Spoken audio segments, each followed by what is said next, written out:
Warahmatullahi wabarakatuh. Salam sejahtera untuk kita semua. Selamat datang kepada Ibu dan Bapak yang telah bergabung baik di ruang Zoom ini maupun melalui kanal YouTube. Selamat datang di acara agenda webinar Forum Kajian Pembangunan atau FKP bersama dengan inovasi. Adapun tajuk dari webinar hari ini adalah mendukung kepemimpinan perempuan di sektor pendidikan. Judul ini kami pilih sengaja dalam rangka untuk memperingati Hari Perempuan Internasional atau International Women's Day yang bertepatan sebetulnya jatuh di tanggal 8 Maret. Ibu dan Bapak, perkenalkan saya Anna Margaret, saya adalah Ketua Cakra Wikara Indonesia atau CWI, sebuah lembaga penelitian independen yang banyak melakukan kajian tentang kebijakan politik dengan perspektif gender. Telah hadir juga bersama kita dari unsur pemerintah, kami dengan senang sekali menyambut selamat siang Bapak Dr. Praptono. Bapak Praptono adalah Direktur Kepala Sekolah, Pengawas Sekolah dan Tenaga Kependidikan, Direktorat Guru dan Tenaga Kependidikan, Kementerian Pendidikan Kebudayaan, Riset dan Teknologi. Sebelumnya mungkin saya juga mau sampaikan dengan sangat menyesal, Ibu Insinyur Soeharti PhD sayang sekali berhalangan hadir bersama kita karena ada panggilan tugas yang tidak dapat dialihkan. Namun kita akan tetap bisa bergabung di sini, berembuk, bertukar pikiran sekaligus mendengarkan paparan dari dua orang presenter yang juga telah siap hadir. Selain itu, izinkan saya juga apakah telah bergabung juga dengan kita karena ada satu penanggap lagi dari unsur pemerintah, yaitu Bapak Dr. Muhammad Zain, SAG, MAG, Direktur Guru dan Tenaga Kependidikan Madrasah, Direktorat Jenderal Pendidikan Islam, Kementerian Agama. Selamat siang, selamat datang Bapak. Ibu dan Bapak, izinkan saya sedikit saja ingin menyampaikan pembukaan atau pengantar mungkin bukan pembukaan tentang apa sih yang melatar belakangi kami melihat perlu untuk mengadakan acara ini berdiskusi bersama karena ketika kita bicara tentang kepemimpinan perempuan, hal ini sudah menjadi isu global yang sebenarnya signifikansinya terus mengalami tren kenaikan. Terutama juga ketika kita bicara kepemimpinan perempuan dalam konteks di sekolah, yaitu sebagai kepala sekolah. Sejumlah riset menunjukkan boleh jadi kepemimpinan kepala sekolah sangat erat kaitannya mempengaruhi kualitas pembelajaran siswa-siswi. Oleh karena itu, kontribusi kepemimpinan perempuan di tingkat sekolah perlu menjadi perhatian penting kita bersama sebagai bagian dari upaya meningkatkan potensi kualitas pendidikan. Sebelum kita mulai nanti mendengarkan paparan, saya ingin mengundang Bapak Mark Hayward yang juga telah bergabung bersama kita. Bapak Mark Hayward adalah Direktur Program Inovasi. Kami undang Pak Mark untuk berkenan memberikan sambutannya. Silahkan Pak Mark. Ya, terima kasih Bu Anna. Salam sejahtera bagi kita semua.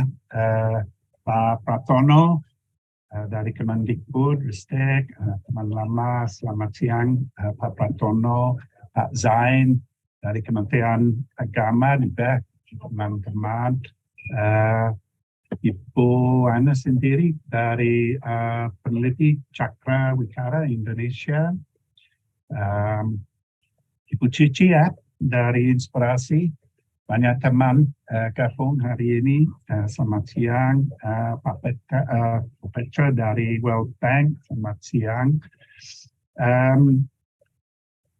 Assalamualaikum warahmatullahi wabarakatuh. Shalom. Om Swastiastu, Namo Buddhaya, salam kebajikan, salam sejahtera bagi kita semua. Pertama saya ingin sampaikan bahwa ya sayang sekali bahwa Ibu Soeharti tidak bisa gabung bersama kita. Ternyata Bu Hati ingin sekali tapi perhalangan dari travelnya, katanya pesawatnya dari mana dari Jerman atau apa, terlambat atau dari Turki, saya nggak tahu. Pengaruhnya kami punya panel untuk diskusi masalah kepemimpinan perempuan untuk merayakan International Women's Day yang laki-laki semua. Aneh sekali sebenarnya. Tapi ya, mungkin yang saya bisa sampaikan itu masalah women, gender dan kepemimpinan untuk perempuan itu bukan hanya masalah hanya untuk perempuan, tapi untuk kita semua, baik laki maupun perempuan. Ya seperti Bu Anand bilang itu gender merupakan isu global. Kepemimpinan perempuan merupakan isu global. Dan isu ini juga mungkin ikut mempengaruhi kualitas pembelajaran siswa-siswi kita atau anak-anak yang tercintai. Gender memainkan peran besar dalam kehidupan sehari-hari. Apakah kita menyadarinya atau tidak? Ini fakta. Di tingkat sekolah, peran gender dapat tercermin dalam hubungan antara guru atau antara guru dengan siswa dan bahkan dalam proses pembelajaran dan manajemen. Kalau inovasi sendiri sebagai program, kami menanggapi isu gender dengan melakukan beberapa kegiatan di program gender kami. Menggunakan lensa atau alat gender untuk mempromosikan kesadaran gender. Misalnya untuk mengkaji buku dan bahan ajar dan pembelajaran. Kami pastikan dengan teman-teman di kementerian tidak ada bias gender, stereotip atau diskriminasi untuk buku-buku yang disebarkan kepada anak-anak dan sekolah-sekolah. Ini cukup signifikan. Mengembangkan lebih banyak metode dan praktik untuk mempromosikan kesetaraan gender ke dalam proses pembelajaran dan manajemen sekolah. Dan mempromosikan akses dan manfaat yang sama untuk laki-laki dan perempuan dalam peran kepemimpinan di dalam pendidikan. Mengatasi masalah fasilitas dan yang diskriminatif terhadap anak perempuan di sekolah. Misalnya WC yang tidak memadai. Dan yang terakhir membantu perkembangan peraturan dan panduan untuk menghindari kekerasan seksual di sekolah maupun madrasah. Ini beberapa pendekatan yang diambil oleh inovasi sebagai komponennya program-program kami untuk meningkatkan hasil pembelajaran untuk anak semua. Nah, Bapak Ibu, ada dua pembelajaran besar yang dapat saya ambil dari penelitian inovasi terkait kepemimpinan perempuan. Studi awal, the baseline study kami pada 2018 menemukan bahwa satu, kepala sekolah perempuan rata-rata lebih baik kinerjanya daripada laki-laki. Ini menurut persepsi guru. Dan yang kedua, jumlah kepala sekolah perempuan lebih sedikit dibandingkan laki-laki. Jadi ada hal aneh ya, bahwa menurut persepsi guru, perempuan menjadi kepala sekolah yang lebih efektif, lebih baik, sedangkan ada lebih sedikit. Kepala sekolah perempuan dianggap sebagai pemimpinan yang lebih baik. Dalam sampel kami, lebih banyak guru puas dengan kinerja kepemimpinan di sekolah-sekolah dengan kepala sekolah atau madrasah juga masuk ke sampel perempuan itu 84% dibandingkan dengan sekolah yang memiliki kepala sekolah madrasah laki-laki yaitu 74%.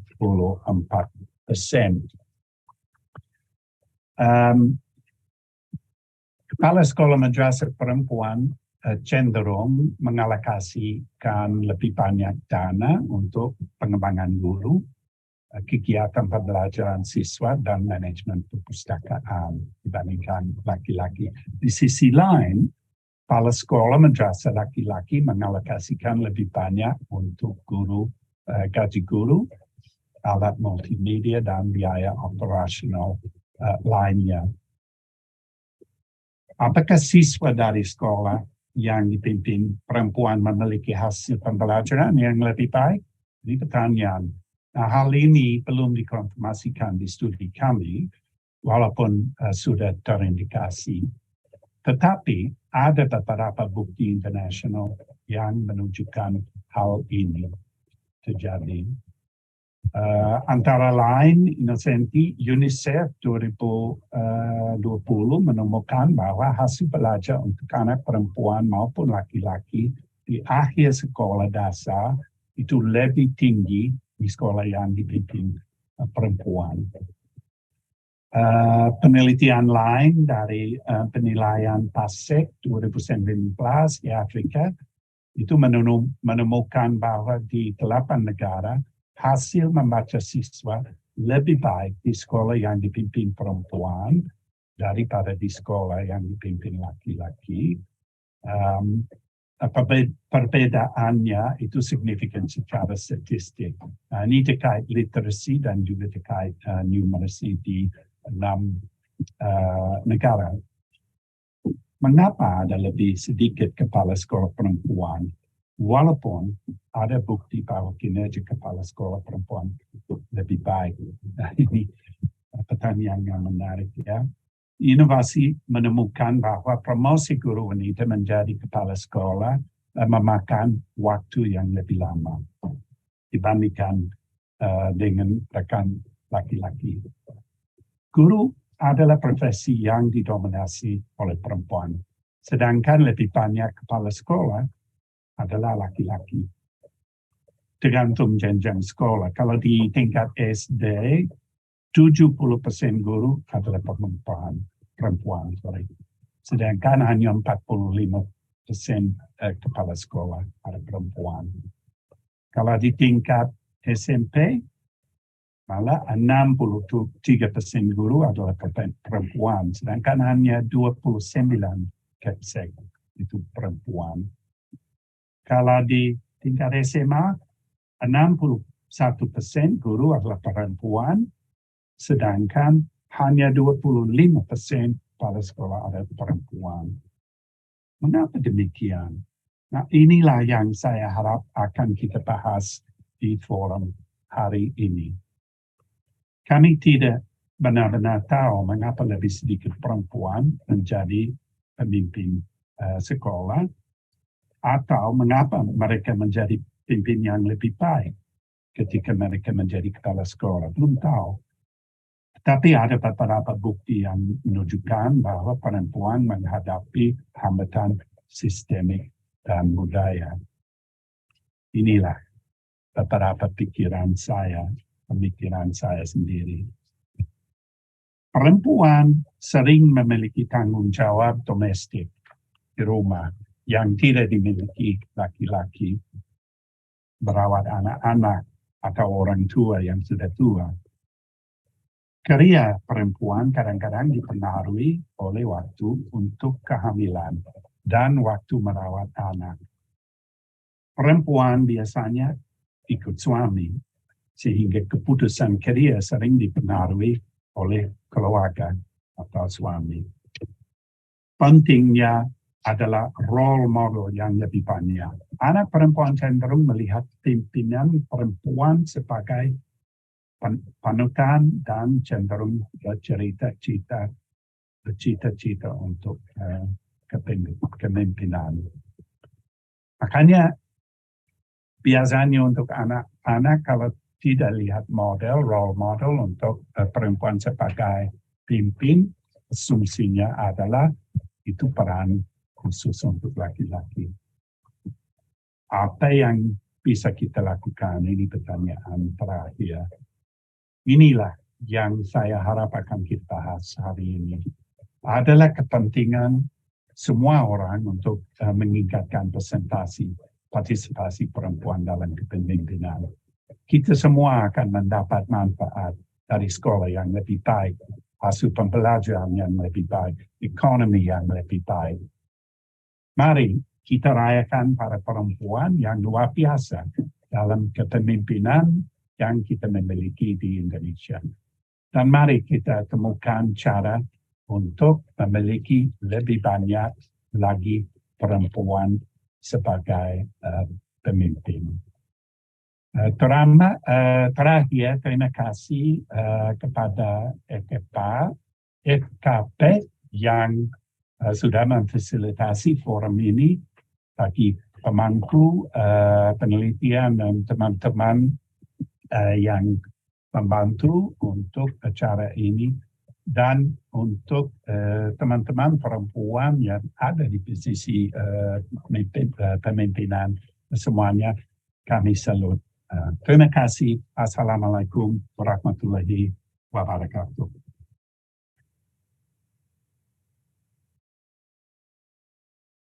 Terima kasih banyak Pak Mark Hayward, sebuah kata sambutan yang sangat relevan dengan situasi hari-hari ini dan juga mengantar kita ke diskusi yang sangat penting ini.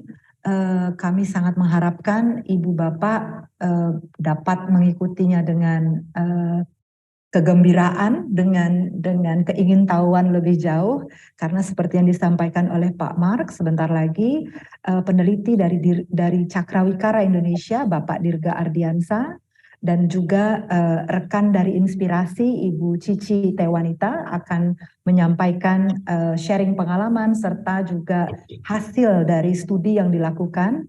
Dari CWI, Bapak Dirga akan menyampaikan presentasinya yang bertajuk Kepemimpinan Perempuan pada Pendidikan Dasar, Hambatan, Peluang, dan Kekuatan.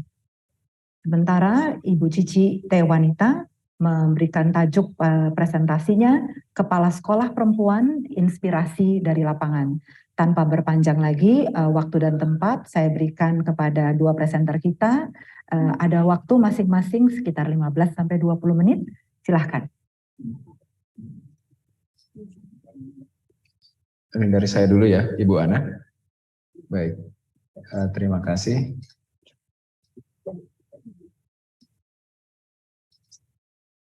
Semoga sudah terlihat tampilan presentasi saya. Baik, terima kasih Ibu Ana, Pak Mark, juga Pak Praptono tadi yang sudah hadir, juga Ibu Cici Triwanita. Saya akan memulai terlebih dahulu hasil paparan dari Cakrawikara Indonesia.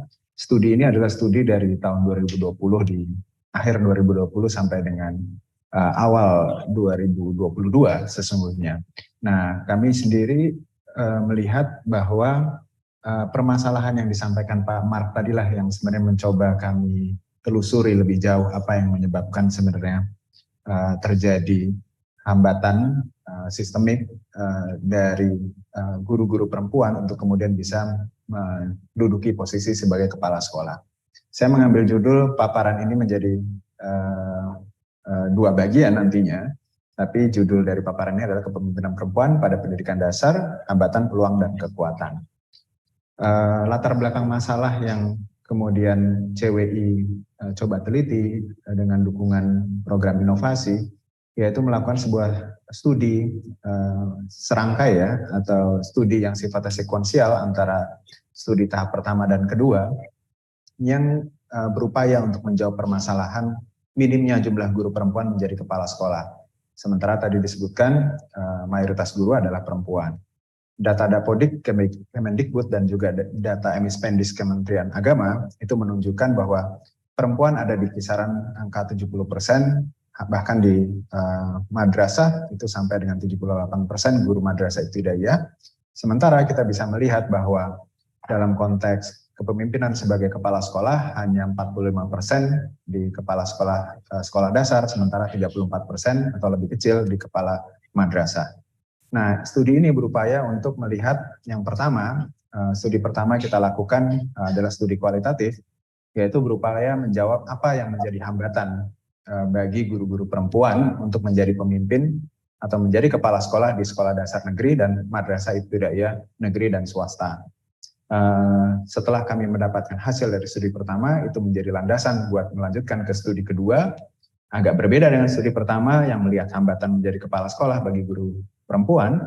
Di studi kedua kita melihat bagaimana kepemimpinan perempuan juga dibandingkan dengan kepemimpinan kepala sekolah laki-laki dalam konteks kepemimpinan dan manajemen sekolah. Nah, studi lebih lanjut ini akan melihat meskipun menjadi pemimpin, tentunya ada berbagai tantangan yang berbeda antara kepala sekolah laki-laki dengan kepala sekolah perempuan. Studi ini mengambil tempat atau lokasi di 4 kabupaten. Yang pertama adalah Bima di NTB, yang kedua adalah Probolinggo di Jawa Timur, kemudian Bulungan di Kalimantan Utara, dan Sumba Barat di NTT. Kami mengambil studi pertama dengan studi kualitatif dengan informan sebanyak 74 yang tersebar di berbagai wilayah dengan mengambil kategorisasi informan baik kepala sekolah, kepala min, kemudian ada pengawas, guru, juga dinas terkait, juga ada unsur-unsur pendidikan dari daerah.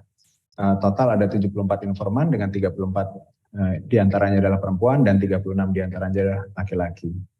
Untuk metode riset yang kedua, riset lanjutan kepemimpinan perempuan, ketika kami menggunakan metode campuran dengan penekanan pada studi kuantitatif sebagai metode utama, kami mengambil survei persepsi para guru dengan jumlah sampel sebanyak 153 guru, di mana 101 diantaranya adalah guru perempuan dan 52 diantaranya adalah guru laki-laki. Juga kami meneliti secara kualitatif di 34 sekolah, di mana 34 kepala sekolah kami wawancara, di mana diantaranya 21-nya adalah perempuan dan 17-nya laki-laki. Serta 14 pengawas, di mana terdiri dari 8 perempuan dan 8 laki-laki. Temuan riset, saya akan masuk ke studi pertama terlebih dahulu, di mana studi pertama ketika menjawab minimnya jumlah perempuan menjadi kepala sekolah, jumlah guru perempuan menjadi kepala sekolah, yang pertama adalah adanya hambatan regulasi atau peraturan, di mana untuk sekolah dasar negeri, di mana peraturan Permendikbud dan juga turunannya dari keputusan Dirjen GTK, kita bisa melihat bahwa penugasan guru menjadi kepala sekolah, kami mengolahnya menjadi sejumlah tahapan yang bisa terlihat dalam layar. Kita bisa melihat bahwa sejak pengusulan, seleksi administrasi, ada seleksi substansi, pendidikan dan pelatihan, sertifikasi, kemudian ada pengangkatan dan penugasan. Bagi perempuan, hambatan berawal dari pengusulan, di mana sebenarnya mekanisme ini mengabaikan atau peraturan yang netral gender tentu abai ketika mempertimbangkan kepastian penempatan atau penugasan di paling ujung. Jadi bagi perempuan, guru perempuan selalu memikirkan jauh ke depan ketika mau menjadi seorang mencalonkan menjadi kepala sekolah, kemudian dia akan melihat pendidikan dan pelatihan akan bertempat di mana. Apakah di provinsi yang sama, apa saya harus mobilitas ke sebuah lokasi, durasinya berapa lama, dan juga bahkan di ujung penugasan itu akan sangat menentukan saya akan ditempatkan di mana. Bagaimana studi, sekolah, tempat tinggal anak saya, itu juga hal-hal yang sebenarnya menjadi pertimbangan sejak di fase pengusulan. Sehingga keputusan yang otonom itu sangat bergantung kepada dukungan keluarga, suami, izin, dan lain sebagainya. Peraturan yang kemudian tidak mengantisipasi kepastian jenjang, lokasi, durasi, waktu, itu akan sangat menjadi satu pertimbangan yang memberikan disinsentif bagi guru perempuan untuk mengikuti proses sertifikasi maupun juga menjadi kepala sekolah. Kemudian kita bisa melihat pendidikan dan pelatihan dengan durasi yang lama, karena muatan kurikulum yang juga cukup padat dan dalam beberapa fase, ini juga menjadi satu concern tersendiri bagi guru-guru perempuan karena soal lokasi, soal waktu yang harus dialokasikan, itu tentunya tidak mudah antara membagi dengan hal-hal yang berkaitan dengan tugas beban ganda di domestik yang kerap dilekatkan pada perempuan.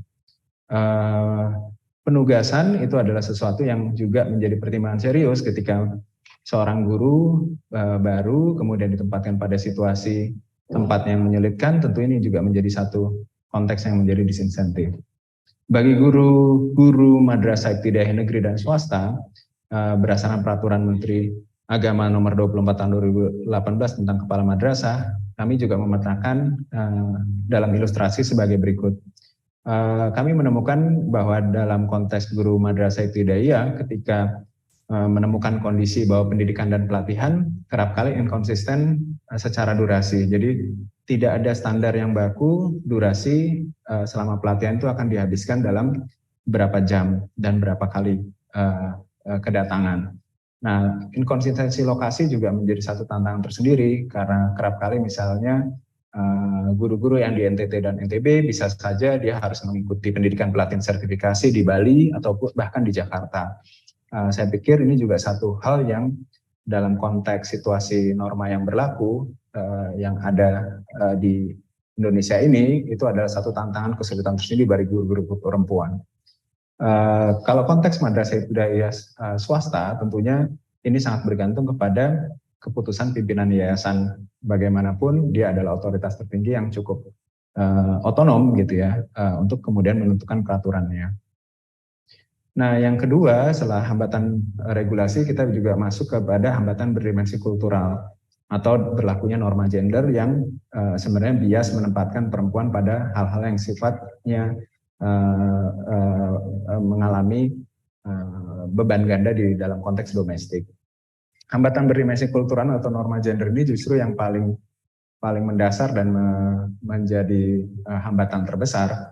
Karena dalam konteks tertentu mengambil keputusan secara otonom itu berbeda konteksnya ketika guru laki-laki tentunya dengan norma yang mendukung situasi kondisi budaya agama yang mendukung keputusan laki-laki untuk menjadi pemimpin, untuk mengejar sebagai jabatan yang lebih tinggi, itu bisa lebih otonom dibanding dengan perempuan yang kadang-kala kita bisa menemukan masih membutuhkan izin dari suami, memikirkan anak-anak dan lain sebagainya.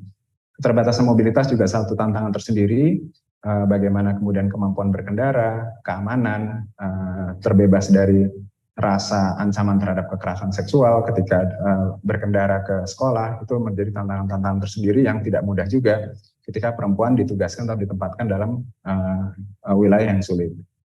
Tanggung jawab domestik secara eksklusif yang dilekatkan pada perempuan, ini juga membuat perempuan urung ketika anak masih kecil, dan bahkan dalam konteks tertentu merencanakan kehamilan dan punya anak dan lain sebagainya.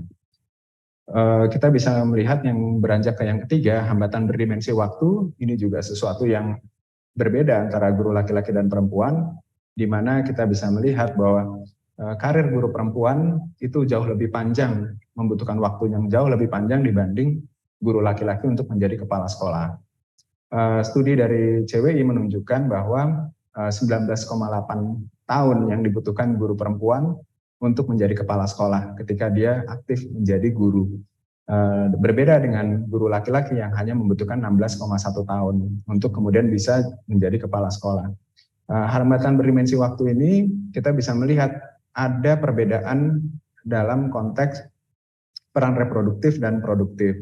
Di mana kalau kita bisa melihat, ini pengakuan dari salah satu guru di madrasah ibtidaiyah yang menyatakan bahwa dia sempat menolak ketika ditawari menjadi kepala sekolah karena ketika itu baru saja melahirkan. Nah, ketika melahirkan, hamil, melahirkan, tentunya ada peran reproduktif yang tidak bisa kemudian diabaikan begitu saja. Ketika ada tawaran menjadi kepala sekolah, tentunya prioritas seperti guru kepala madrasah ibtidaiyah ketika dia menjadi guru, dia sempat menolak sebelum akhirnya dia kemudian menerima setelah anak-anak dianggap cukup besar. Nah, pengakuan kepala MIS di Kabupaten Bima ini menunjukkan bahwa memang mereka punya jeda ketika memutuskan untuk menjadi kepala sekolah, tidak pada kesempatan pertama karena ada peran reproduktifnya tadi. Ini berbeda dengan laki-laki. Tapi juga ada bias implisit yang kita bisa lihat, anggapan bahwa guru perempuan itu dianggap tidak reliable karena ketika dia hamil akan cuti 3 bulan, kemudian ada anggapan ini juga sesama kolega baik guru laki-laki maupun kepala sekolah SDN yang menganggap bahwa itu adalah sebuah pengabdian, penugasan khusus, di mana kalau ada cuti maka itu adalah sesuatu yang dianggap menghambat. Nah, ini bias implisit ini juga kerap kali mendiscourage ya guru perempuan dianggap tidak capable gitu. Padahal sebenarnya nanti kita akan bisa lihat kemampuan ketika kita bandingkan kepemimpinannya. Terakhir setelah 3 hambatan tadi kita bisa melihat ada peran pemerintah daerah juga yang cukup kuat dalam proses pemilihan kepala sekolah, di mana pemerintah daerah juga menentukan tahapan pemilihan kepala SDN. Walaupun mungkin pusat punya kebijakan yang cukup solid dalam peraturan perundang-undangan, tapi kadang pemerintah daerah melalui komitmen anggaran yang dia harus keluarkan, sebagai contoh di NTT, itu bisa saja sebuah tahapan proses pemilihan itu tidak ada, bahkan proses sertifikasi bisa saja ditiadakan dalam kerangka keterbatasan anggaran. Dan ini yang membuat sebenarnya tidak ada standar yang cukup baku. Tapi di sisi lain ada konteks yang bisa menjadi satu pertimbangan juga, karena pemerintah daerah peran yang menentukan, proses politik tentu tidak bisa dilepaskan ya. Artinya bagaimana kepala daerah juga kadang melalui dinas itu memberikan satu bentuk negosiasi kepada para guru untuk dukungan politik dan kemudian diganjar dengan sebuah posisi kepemimpinan di sekolah, dan mayoritas memang laki-laki yang kemudian terlibat dalam proses politik praktis ini. Nah, subjektivitas penilaian itu juga satu hal yang menjadi satu hal yang perlu diantisipasi, bagaimana kemudian meritokrasi itu juga bisa tetap diacu. Nah, ini juga hal yang menjadi catatan dalam konteks di Madrasah Ibtidaiyah, bahwa otoritas kanwil provinsi perlu menghadirkan kepastian, tapi juga penentuan tahapan dalam proses pemilihan itu harus menjadi jaminan bagi guru-guru perempuan. Untuk memastikan konsistensi lokasi, durasi itu juga sesuatu yang seharusnya sangat diharapkan. Saya masuk ke studi kedua tentang hasil survei. Yang pertama kita akan melihat di babak kedua ini, studi dari CWI berikutnya, itu ingin melihat bagaimana kepemimpinan perempuan dan laki-laki itu berbeda karena dipengaruhi norma gender yang berlaku. Jadi tantangan kepemimpinan bagi kepala sekolah perempuan dan laki-laki itu berbeda. Karena kalau kita bisa teliti keberlakuan norma injunktif, norma yang dianggap sebagai sesuatu yang dianggap pantas, itu masih melekat pada persepsi para guru.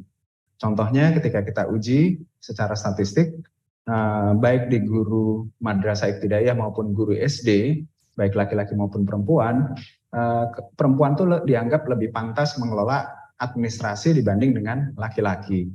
Sementara kalau kita bisa melihat bahwa laki-laki sendiri dianggap lebih pantas menjadi kepala sekolah dibanding perempuan, terutama di Madrasah Ibtidaiyah kalau kita lihat di kolom yang sebelah kiri. Sementara baik di Madrasah Ibtidaiyah maupun SD, semua sepakat bahwa cenderungan perempuan lebih pantas mengelola administrasi dibanding menjadi pemimpin. Saya akan lanjut bahwa ada tipologi karakteristik kepemimpinan, tipologi kepemimpinan menurut Nordhaus ini ada 4. Kami mencoba mengklasifikasikan dari studi survei kami bagaimana perempuan dan laki-laki sebenarnya punya kecenderungan sama, dia punya karakter partisipatif dan direktif yang cukup kuat. Tapi secara dominan perempuan memiliki karakter yang lebih partisipatif dalam hal kepemimpinan, sementara laki-laki lebih direktif kalau kita lihat di sini. Di sisi kiri, ini perempuan, dia yang dominan adalah partisipatif, sementara kepemimpinan laki-laki lebih direktif. Ini lagi-lagi juga kami temukan ada pengaruh norma gender, di mana laki-laki bisa lebih direktif karena dia sebenarnya dianggap sebagai pemimpin yang prototipikal, pemimpin yang dianggap pantas, sehingga dia bisa lebih direktif dalam memimpin. Sementara perempuan dia harus menegosiasikan identitas gendernya sebagai perempuan, sehingga dia harus cenderung untuk lebih partisipatif dalam konteks gaya kepemimpinannya.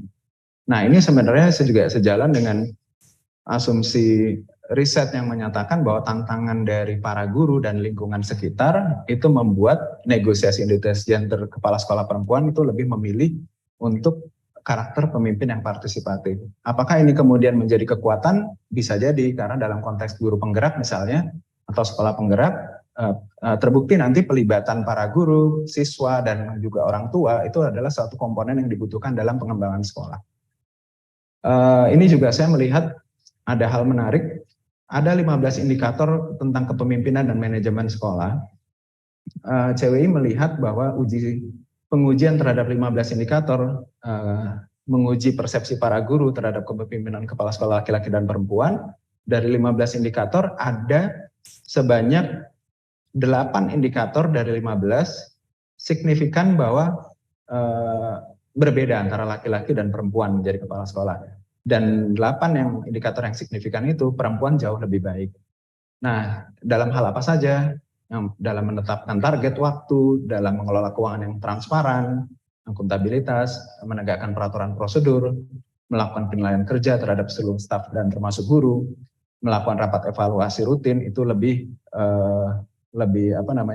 melibatkan para guru, lebih partisipatif tadi, mengambil langkah-langkah perbaikan atas hasil evaluasi, mewujudkan ketersediaan fasilitas dan membantu guru mewujudkan hasil pembelajaran yang berkualitas. Nah, 8 indikator ini kalau kita lihat ini signifikan berbeda dan perempuan jauh lebih baik. Ada 7 indikator lainnya yang sebenarnya tidak berbeda signifikan sehingga tidak bisa dikatakan antara laki-laki dan perempuan berbeda. Walaupun kalau kita lihat juga perempuan cenderung lebih baik. Saya akan ngebut sedikit karena udah dapat informasi untuk mempercepat.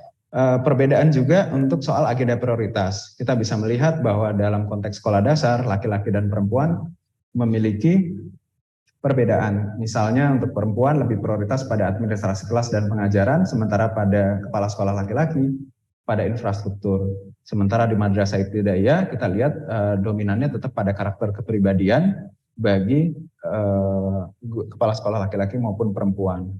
Lebih lanjut, kita akan lihat bahwa dalam situasi pandemi COVID, antara kepala sekolah laki-laki dan perempuan sebenarnya tidak berbeda dalam merespon situasi pandemi. Artinya keduanya tetap concern pada kebutuhan penerapan protokol termasuk transisi dari online ke offline. Kami sendiri mengalami 2 fase. Ketika riset pertama kami masih pada situasi pembelajaran online. Ketika riset kedua kami sudah mulai di akhir November 2021 itu kami justru melakukan turun lapangan untuk memantau secara langsung di sekolah dan wawancara dalam situasi sudah pembelajaran tatap muka. Sebagai kesimpulan, saya bisa melihat bahwa hambatan pertama tadi adalah hambatan regulasi, kultural, dan juga ada hambatan secara temporal atau dalam konteks dimensi waktu. 3 hambatan inilah yang menyebabkan hambatan bagi guru perempuan menjadi kepala sekolah yang terutama bersumber pada dimensi hambatan kultural. Ada beberapa peraturan yang masih netral gender dalam konteks penugasan guru menjadi kepala sekolah atau peraturan tentang kepala madrasah yang perlu mempertimbangkan juga kebutuhan khusus, kebutuhan khas perempuan. Dukungan keluarga itu menjadi satu hal yang penting. Kalau dalam hal ini juga kita bisa melihat satu itu menjadi dukungan tapi juga bisa menjadi hambatan dalam beberapa kasus. Kemudian norma gender ternyata turut mempengaruhi bagaimana tipologi kepemimpinan baik kepala sekolah laki-laki maupun perempuan. Di akhir kepala sekolah perempuan walaupun dia dianggap lebih baik dalam segala sisi, tapi norma masih mencitrakan indikator atau kinerja yang baik itu ketika tetap tidak dipreferensikan menjadi pemimpin. Itu juga yang mendorong perempuan sebenarnya harus bernegosiasi dalam kepemimpinannya, tidak bisa lebih direktif daripada laki-laki dan dia cenderung untuk lebih melibatkan. Kira-kira begitu. Terakhir mungkin kalau masih ada 1 menit, saya ingin menjelaskan rekomendasi karena ini akan ada hadir Pak Praptono dan Pak Zain, mungkin juga sudah menerima kajian dari kami. Bagi kami juga memang standar ukuran kompetensi sudah ada, tapi memang memastikan keberlakuan atau penetapan itu tidak mudah. Kami juga sempat berdiskusi otonomi daerah dengan kewenangan kepala daerah yang kemudian akan menjadikan satu daerah penerapannya akan berbeda-beda, walaupun sudah ada pola baku atau standar ukurannya. Nah, inilah yang perlu diantisipasi bagaimana meminimalisasi subjektivitas, favoritisme, dan bagaimana memastikan penilaian yang objektif.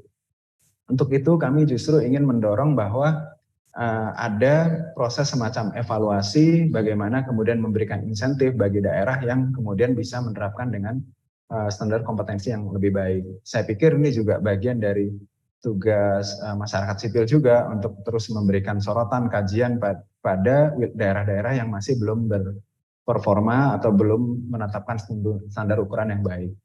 Selain itu juga kami mendorong juga bagi Kemendikbudristek dalam implementasi program guru penggerak, sekolah penggerak, yaitu muatan materi kesetaraan gender bagi guru-guru penggerak. Bagaimana juga fleksibilitas metode pelaksanaan berkaca pada proses sertifikasi pendidikan pelatihan di guru menjadi kepala sekolah.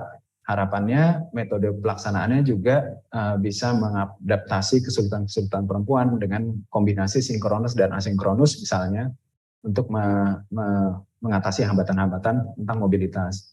Juga data-data hasil kajian, publikasi data terpilah, kami sendiri masih merasa kesulitan, tapi sudah menunjukkan arah data terpilah yang cukup baik. Data terpilah ini tetap perlu untuk kemudian di-expose, dikenali, supaya kita bisa sama-sama aware bahwa masih ada ketimpangan di sana dalam kepemimpinan. Mekanisme promosi, penempatan kepala sekolah perempuan, harapannya mempertimbangkan sistem zonasi, kesulitan-kesulitan yang dihadapi, juga pemberian-pemberian insentif untuk memastikan ada semacam kebijakan afirmasi ya yang mendorong perempuan untuk kemudian bisa mengatasi hambatan-hambatan dan kesulitannya. Mungkin terakhir dari saya itu untuk memastikan pendidikan setara gender di BIN dan juga sekolah dasar itu tetap dibutuhkan dan diperlukan. Terima kasih, saya akhiri. Selamat sore. Terima kasih banyak. Itu tadi paparan dari Pak Dirga Ardiansa, hasil riset CWI dengan tajuk Kepemimpinan Perempuan pada Pendidikan Dasar, Hambatan, Peluang, dan Kekuatan. Telah disampaikan bahwa studi tersebut sebenarnya merupakan rangkaian dari 2 studi menggunakan metode kuantitatif dan metode kualitatif di 4 kabupaten, di 4 provinsi. Nanti kita akan bisa lebih banyak lagi, lebih dalam lagi membicarakannya dalam diskusi. Selamat datang, selamat bergabung Bapak Dr. Muhammad Zain. Saya minta izin kita lanjut dulu Pak dengan pemapar berikutnya, yaitu Ibu Cici T. Wanita. Saya sedikit berikan revisi untuk judul pemaparan yang akan disampaikan adalah Kebijakan dan Kesempatan Kepala Sekolah Perempuan. Waktu dan tempat diberikan kepada Ibu Cici sekitar 15 menit. Terima kasih. Terima kasih Mbak Ana. Suara saya terdengar? Terdengar jelas. Ya. Selamat sore Pak Praptono, Pak Zain, Pak Mark, Bu Ana dan teman-teman inovasi dan apa yang ada di YouTube ataupun di Zoom. Nah, kalau tadi Pak Dirga sudah menyampaikan ya tentang hambatan, peluang dan kekuatan kepala sekolah perempuan. Nah, ini kami dari Inspirasi, saya mewakili ingin menyampaikan tentang temuan kami gitu terkait kebijakan dan kesempatan kepala sekolah perempuan sehingga nantinya mendorong kepala sekolah perempuan menjadi lebih banyak gitu proporsional jadi Pak dari kepala sekolah laki-laki. Nah, ini mungkin saya sekilas dulu perkenalan gitu terkait Inspirasi. Kami adalah yayasan non-profit yang fokus ke pengembangan kompetensi kepala sekolah. Kami sendiri gitu sebelumnya sudah bekerja di 486 satuan pendidikan di 6 kabupaten di Indonesia dengan bermacam-macam topik terkait, ada yang terkait instructional leadership, community practice, ada learning loss dan lainnya. Dan nanti saya ingin sedikit bercerita tentang proyek kami yang terkait sekolah responsif gender. Nah, untuk kali ini kalau tadi Pak Dirga lebih ke temuan hasil studi, ini saya sebenarnya ingin mengajak teman-teman yang ada di sini untuk diskusi terkait 3 hal berikut. Yang pertama itu tentang sepertinya kita perlu cari tahu dulu maksudnya seperti apa sih sebaran kepala sekolah perempuan dan laki-laki di satuan pendidikan. Kemudian yang kedua, apakah ada perbedaan capaian sendiri antara kepala sekolah perempuan dan laki-laki.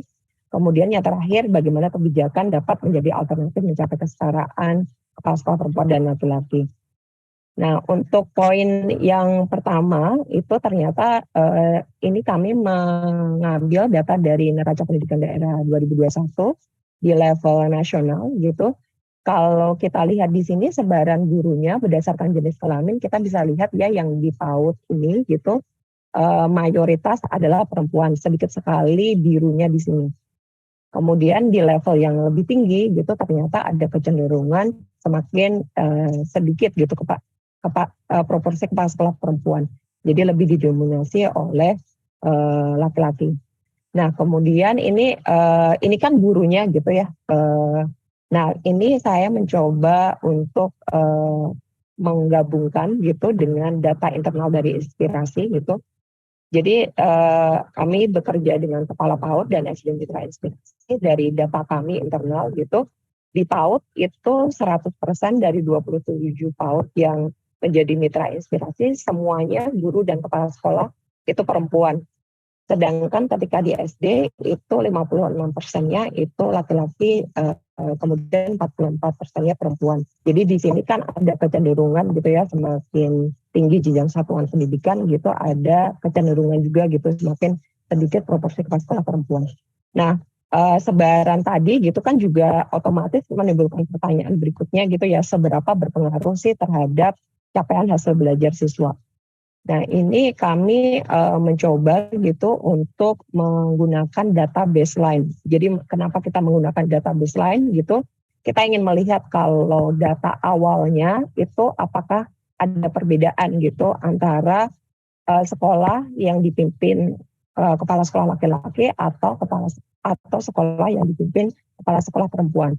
Di sini kami menggunakan capaian hasil literasi siswa gitu. Jadi bisa kita lihat di sini ya untuk level 2-nya gitu, data lagi-lagi ya data baseline, jadi ini data awal sebelum ada intervensi apapun. Ini capaian hasil literasi siswa yang bersekolah di satuan pendidikan yang dipimpin kepala sekolah laki-laki itu mempunyai capaian hasil literasi siswa yang lebih tinggi. Data ini kami ambil dari 86 sekolah dasar di Kabupaten Tegal, Jawa Tengah. Nah, kemudian ini capaian ini. Nah, namun setelah ini kan data awal ya tadi sebelumnya gitu. Nah, kemudian saat mendapatkan kesempatan berpartisipasi pada program pelatihan yang sama gitu oleh inspeksi, kepala sekolah perempuan itu ternyata lebih responsif. Maksudnya lebih responsif itu perubahan pengetahuan yang terjadi sebelum dan setelah workshop itu lebih tinggi daripada kepala sekolah laki-laki. Jadi jika kita lihat di sini, ini kepala sekolah perempuan itu awalnya 46% gitu, tapi setelah workshop gitu perubahannya itu lebih tinggi daripada kepala sekolah laki-laki. Nah, capaian kepala sekolah ini kan menjadi menarik gitu ya, karena kepala sekolah perempuan itu lebih responsif tadi, itu ternyata bisa jadi gitu mengindikasikan adanya kemungkinan gitu menghasilkan nantinya capaian literasi siswa yang lebih tinggi. Nah ini kami belum bisa menyatakan apakah ada korelasi atau tidak, kan kami belum melakukan inline gitu. Nanti kita update lagi, jadi di FKP berikutnya ya Mbak Lydia ya. Jadi ini tapi tadi saya sempat membaca gitu studi dari UNICEF, ternyata kan kalau temuannya gitu untuk di low income maupun middle income countries ada asosiasi positif antara kepala sekolah perempuan dengan hasil belajar siswanya baik di matematika maupun di bahasa Indonesia, dan selain itu juga di well-being dan tingkat dropout-nya gitu. Jadi ini ada indikasi gitu nantinya akan berkorelasi positif jika kepala sekolah perempuan itu mempunyai kesempatan berpartisipasi pada program pengembangan diri yang sama dengan kepala sekolah perempuan. Nah, melihat adanya indikasi tersebut gitu, kita melihat gitu dari selama ini bekerja dengan kepala sekolah gitu, perlu adanya iklim kesetaraan gender gitu dalam jalur jenjang karir kepala sekolah dan guru. Nah, Ini kita menggarisbawahi dalam jalur jenjang karir gitu, yang paling dekat itu kan otomatis di tingkat satuan pendidikan gitu ya. Jadi kalau nantinya kita akan mendorong kepala sekolah, guru perempuan untuk menjadi kepala sekolah, otomatis sekolah satuan pendidikannya sendiri itu juga perlu mempunyai iklim kesetaraan gender gitu. Nah, jadi ini kita menggarisbawahi bahwa kita nih sekarang tugasnya harus memastikan gitu satuan pendidikan ini memiliki iklim kesetaraan gender gitu sebagai langkah awal untuk mendukung kepemimpinan perempuan di sekolah. Nah, kalau kita lihat kebijakannya gitu sekarang kan sebenarnya arahnya sudah menuju ke sana. Jadi kalau kita lihat gitu pada raport pendidikan itu salah satu indikatornya itu ada terkait iklim kesetaraan gender. Dari capaian ini saya coba tampilkan gitu iklim kesetaraan gender yang ada di raport pendidikan itu ada tingkatannya, ada membudidaya, merintis, perlu peningkatan. Jadi setiap sekolah itu sebenarnya nanti mendapatkan semacam skor gitu, apakah satuan pendidikan mereka masuk ke tingkat membudidaya, merintis, atau perlu peningkatan. Dengan adanya skor ini kan sebenarnya memfasilitasi kepala sekolah gitu ya untuk melihat nih kayak sejauh mana sekolah mereka itu mampu menyediakan dukungan gitu kesetaraan antara hak dan kemampuan laki-laki dan perempuan, baik itu di tingkat siswa maupun di tingkat guru. Karena tadi jika gurunya itu terfasilitasi atau mendapatkan lingkungan atau jalur jenjang karir yang responsif gender, nantinya itu juga akan mendorong mereka gitu untuk mengambil peran sebagai kepala sekolah. Meskipun ini kami juga mengakui bahwa pasti akan ada faktor banyak faktor lainnya yang mempengaruhi seperti yang sudah disampaikan Pak Dirga sebelumnya. Nah, hanya saja ini kalau kita lihat gitu di skor ini atau deskripsi pada setiap capaian iklim satuan pendidikan tersebut gitu, definisi capaiannya itu masih sulit dipahami. Ini saya coba untuk memperlihatkan gitu ya yang sudah lebih besar gitu. Ini seperti ini saya mengutip yang membudaya. Yang membudaya jika satuan pendidikan itu mendapatkan skor atau tingkat membudidaya, itu artinya sekolah sudah mensosialisasikan dan menyuarakan dukungan akan pentingnya mewujudkan hak-hak sipil antar kelompok gender dengan prinsip keadilan. Ini kan masih sangat umum dan multitafsir ya gitu. Nah, ini kalau saat kami berdiskusi gitu dengan kepala sekolah mitra kami gitu, ini artinya apa? Kemudian tindak lanjut apa yang bisa dilakukan di sekolah gitu tuh masih belum terbayang gitu oleh kepala sekolah gitu karena mereka sendiri gitu dari pengalaman kami melakukan proyek yang terkait gender gitu, antara gender sama seksualitas saja mereka sendiri masih awam gitu, apalagi tentang gender stereotyping segala macam. Jadi ketika ini definisinya di sini masih sulit dipahami gitu, juga sangat wajar gitu karena mereka sendiri terkait definisi-definisi dasar terkait kesetaraan gender saja masih perlu dibangun. Nah, sehingga kan kalau seperti ini gitu, meskipun mereka mendapatkan laporan terkait capaian mereka, namun kan masih susah gitu ya untuk ditindaklanjuti. Sehingga kan ini kebijakannya gitu perlu adanya gitu rekomendasi aksi gitu yang lebih operasional dan lebih mudah ditindaklanjuti. Nah, ini contohnya seperti apa? Ini saya mengambil temuan kami gitu ya atau pembelajaran kami dari proyek sekolah responsif gender yang kami lakukan sebelumnya. Nah, ini mungkin saya disclaimer juga gitu. Mungkin nanti tidak yang benar-benar bisa menjawab ini gitu. Cuma yang ingin saya highlight adalah aksi yang lebih operasional dan lebih mudah ditindaklanjuti oleh sekolah itu yang seperti apa. Jadi waktu itu kami bekerja dengan 30 satuan pendidikan gitu untuk untuk mewujudkan sekolah yang responsif gender. Nah, pada proyek tersebut itu sebenarnya untuk mengatasi anak beresiko putus sekolah. Jadi kan ini sebenarnya konteksnya sedikit berbeda gitu ya. Cuma ini saya ingin mengambil tadi lagi-lagi highlightnya adalah contoh aksi yang bisa ditindaklanjuti dan cukup operasional gitu. Jadi kami mengawali perwujudan sekolah responsif gender ini dengan mengajak kepala sekolah dan guru mengadakan survei gitu ke siswa dan ke orang tua terkait apa saja sih yang menjadi penyebab anak beresiko putus sekolah. Setelah mendapatkan hasilnya gitu, oke, jadi apa nih yang harus ditindaklanjuti atau tadi aksi yang operasional dan bisa ditindaklanjuti. Nah, waktu itu yang kami diskusikan gitu, oh ya ini laporan akhir program bisa diakses di tautan yang ada di layar. Nah, jadi untuk aksi yang lebih operasional ini sebagai contoh adalah misalkan mengadakan mini workshop kepada siswa terkait apa. Nah, itu adalah contoh-contoh aksi yang lebih operasional dan lebih mudah ditindaklanjuti.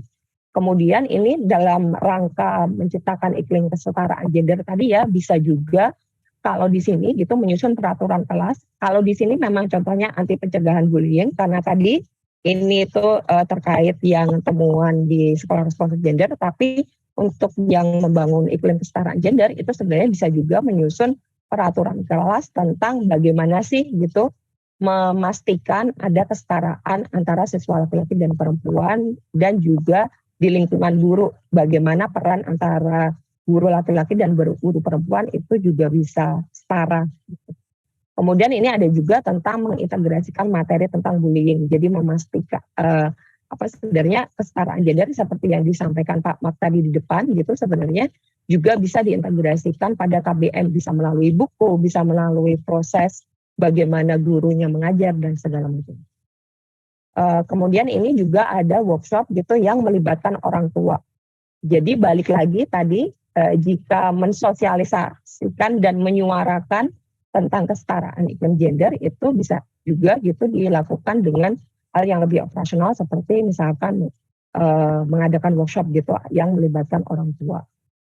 Nah, selain contoh-contoh tadi gitu, oke, ini kayaknya layarnya nge-freeze. Nah, selain contoh-contoh aksi yang operasional tadi, ternyata juga kepala sekolah itu membutuhkan dukungan yang berbeda gitu untuk kepala sekolah perempuan dan laki-laki.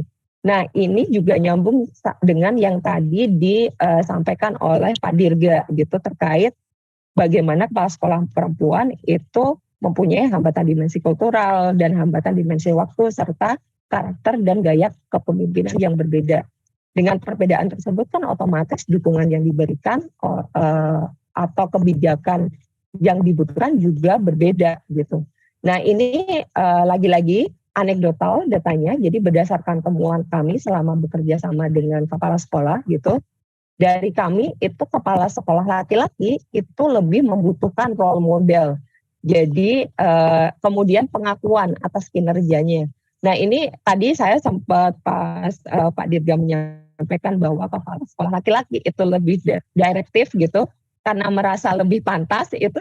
Jadi saya nyambung ke mungkin juga karena itu mereka jadi perlu pengakuan gitu atas kinerjanya karena mereka sendiri gitu merasa pantas menjadi pemimpin gitu. Kemudian yang direktif tadi itu juga mungkin gitu ada korelasinya kenapa dari selama ini kami bekerja dengan kepala sekolah itu mereka sering menuntut gitu. Oke, jadi ini instruksinya apa gitu, instrumennya apa yang praktis gitu untuk mereka gunakan. Nah, lain cerita itu dengan kepala sekolah perempuan itu kemudian informasi serta dukungan moral. Nah ini saya mengutip tadi tutorial tadi kan banyak ya kepala sekolah perempuan yang di rumah harus mengurus anak. Kemudian tadi jalannya ke sekolah jauh, harus lewatin hutan jati segala macam gitu. Nah oleh sebab itu tuh mereka yang lebih membutuhkan dukungan moral. Sebenarnya dukungan moral di sini itu sesederhana mereka itu ingin didengarkan gitu. Jadi saat kami sering melakukan pendampingan ke kepala sekolah dengan mendatangi mereka satu-satu gitu kayak saat berinteraksi dengan kepala sekolah perempuan, itu kami harus mengalokasikan waktu yang lebih banyak gitu, karena tadi mereka itu butuh didengarkan terlebih dahulu gitu, kemudian butuh pendekatan yang lebih personal karena tadi ya ada hambatan dimensi kultural dan waktu segala macam gitu, sehingga mereka sendiri gitu butuh dukungan moral yang lebih gitu dan pendekatan yang lebih personal. Nah ini tadi nyambung juga informasi yang rinci itu tadi kalau temuan dari Pak Dirga itu tadi yang kepala sekolah perempuan itu lebih taat administrasi. Kalau saya tidak salah atau gaya kepemimpinannya itu lebih administratif. Nah ini mungkin juga ada hubungannya kenapa gitu mereka membutuhkan gitu informasi yang lebih rinci dibandingkan kepala sekolah laki-laki gitu. Lagi-lagi ini memang perlu ada studi lanjutan karena ini murni dari pengalaman kami bekerja dengan kepala sekolah mitra kami gitu. Nah itu kemudian poin kesimpulannya, jadi dari 3 pertanyaan yang saya ingin diskusikan di depan tadi gitu. Jadi ada 3 poin kesimpulannya. Yang pertama itu tadi semakin tinggi jenjang satuan pendidikan itu ada kecenderungan semakin sedikit proporsi kepala sekolah perempuan. Ini kan terbalik gitu ya dengan proporsi guru, ternyata yang lebih banyak guru perempuan daripada guru laki. Kemudian tadi siswa di sekolah yang dipimpin kepala sekolah laki-laki itu awalnya mempunyai capaian hasil literasi siswa yang lebih tinggi daripada sekolah yang dipimpin perempuan. Namun nantinya saat mendapatkan kesempatan pengembangan diri yang sama, yang dalam kasus ini adalah mengikuti program pelatihan oleh Inspirasi, ternyata kepala sekolah perempuan itu lebih responsif sehingga menunjukkan perubahan pengetahuan yang lebih tinggi daripada kepala sekolah laki-laki. Kemudian untuk karena ada indikasi positif gitu ya dan sudah terbukti gitu dari temuan di negara low income maupun middle income countries gitu. Jadi ini kalau kita melihat arah kebijakan sekarang itu sebenarnya sudah menuju ke sana gitu untuk mendorong kepemimpinan perempuan di sektor pendidikan. Hanya saja gitu memang perlu lebih operasional gitu sehingga mudah ditindaklanjuti oleh kepala satuan pendidikan dalam menciptakan gitu jalur jenjang karir yang lebih mendorong gitu kesetaraan gender gitu. Selain itu juga dibutuhkan juga dukungan yang berbeda gitu untuk kepala sekolah perempuan dan laki-laki, mengingat bahwa gaya kepemimpinan, hambatan, kemudian kekuatan masing-masing kepala sekolah perempuan dan laki-laki ini jelas berbeda. Itu saja poin dari saya. Terima kasih atas perhatiannya. Saya kembalikan ke Bu Ana. Terima kasih banyak Ibu Cici. Temuan yang sangat menarik. Saya sendiri juga mendapat update terkini jadinya dari riset yang dari hasil paparan yang Ibu Cici sampaikan. Kami menyimak dengan baik bahwa tadi Ibu Cici mengatakan ini hasil refleksi dari ada di lapangan selama sekian waktu. Dan bagi kami ini sebetulnya tetap merupakan satu informasi berharga. Ada konfirmasi dari kedua studi baik yang dilakukan Inspirasi maupun CWI bagaimana kepala sekolah perempuan sebenarnya adalah satu potensi yang masih sangat perlu difasilitasi pengembangannya karena data tetap menunjukkan kepala sekolah sebagian besar adalah laki-laki, jadi guru laki-laki. Padahal sebagian besar guru adalah perempuan.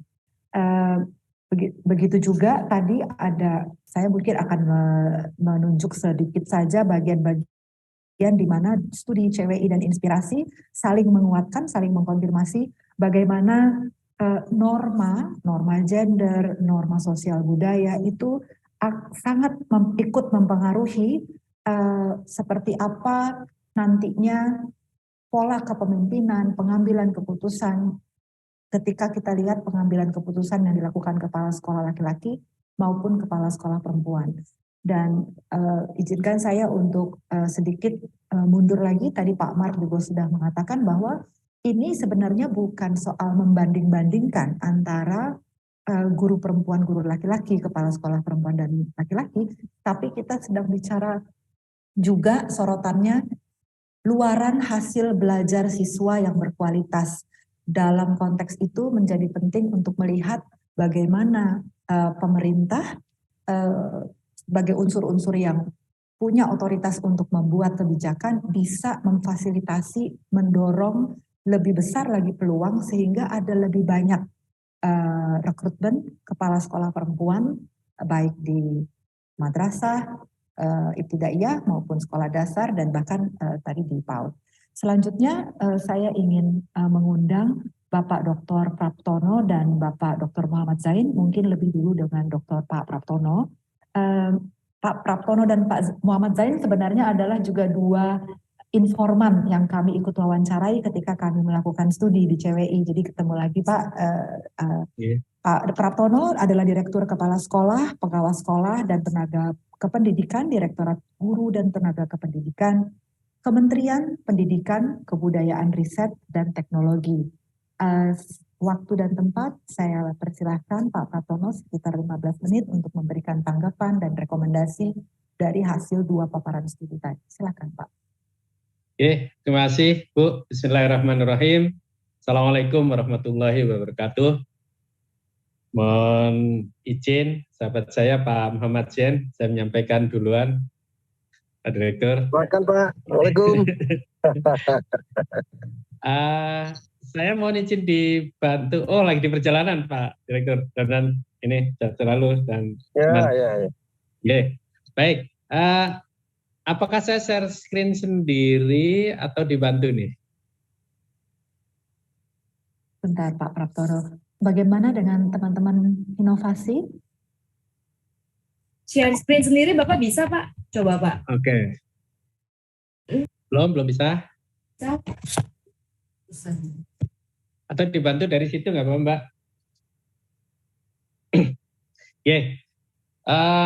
Pertama saya sampaikan ke Mas Dirga dan Mbak Cici atas studi yang sudah dilakukan. Sangat menarik yang didapatkan dan saya kira ini jadi input yang sangat konstruktif untuk kita lebih bisa melangkah ke depan. Apalagi tadi kita sama-sama sepakat bahwa bicara tentang kepemimpinan perempuan dan laki-laki itu bukan sebatas diskriminasi sebenarnya, tetapi jauh lebih dari itu kita berpikir tentang luaran hasil belajar yang berkualitas. Dan sebenarnya kita tahu Kemdikbudristek sangat concern dengan 3 isu penting dalam persoalan peningkatan hasil belajar, yaitu literasi, numerasi, dan karakter.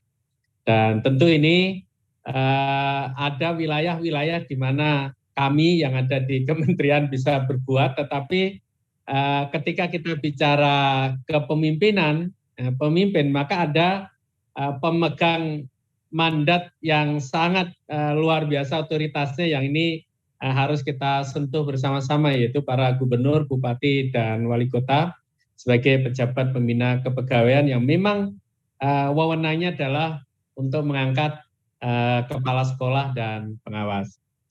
Baik, belum bisa saya, jadi mohon dibantu. Oke, terima kasih. Langsung di slide yang kedua. Jadi memang tidak bisa kita pungkiri profesi guru ini adalah profesi yang sangat dicintai oleh kaum hawa, kaum perempuan, dan saya kira kita sudah bagus sekali gitu ya, dengan rata-rata sekitar 70%. Nah, kalau di tingkat PAUD bahkan terus terang kami agak surprise gitu kalau mendapati ada guru PAUD tapi itu laki-laki gitu, dan ternyata memang 98% guru PAUD itu adalah perempuan gitu.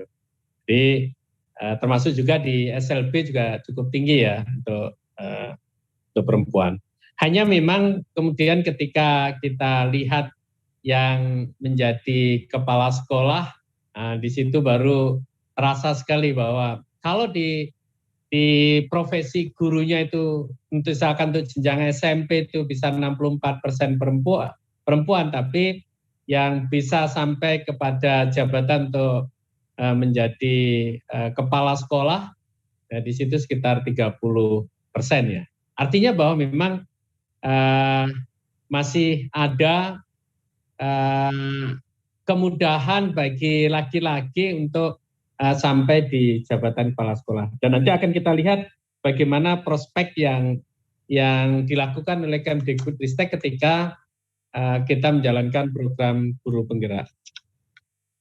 Slide berikutnya, Bapak Ibu yang saya hormati, memang kepemimpinan perempuan dalam pendidikan itu tentu menjadi sangat penting, sehingga tidak salah kalau kemudian kita harus menaruh perhatian yang besar terhadap pengaruh utamaan gender ini. Dan kalau kita lihat di dalam renstra pemerintah bahwa persoalan pengaruh utamaan gender ini sudah menjadi isu pentingnya, yaitu dengan meningkatnya kualitas anak, perempuan dan pemuda. Nah, salah satunya itu diukur dari indeks pembangunan gender. Nah, baru saja kita mendapatkan hasil studi yang juga sangat luar biasa bagaimana peran perempuan ketika menjalani profesi guru, kemudian ketika menjadi pemimpin sekolah ternyata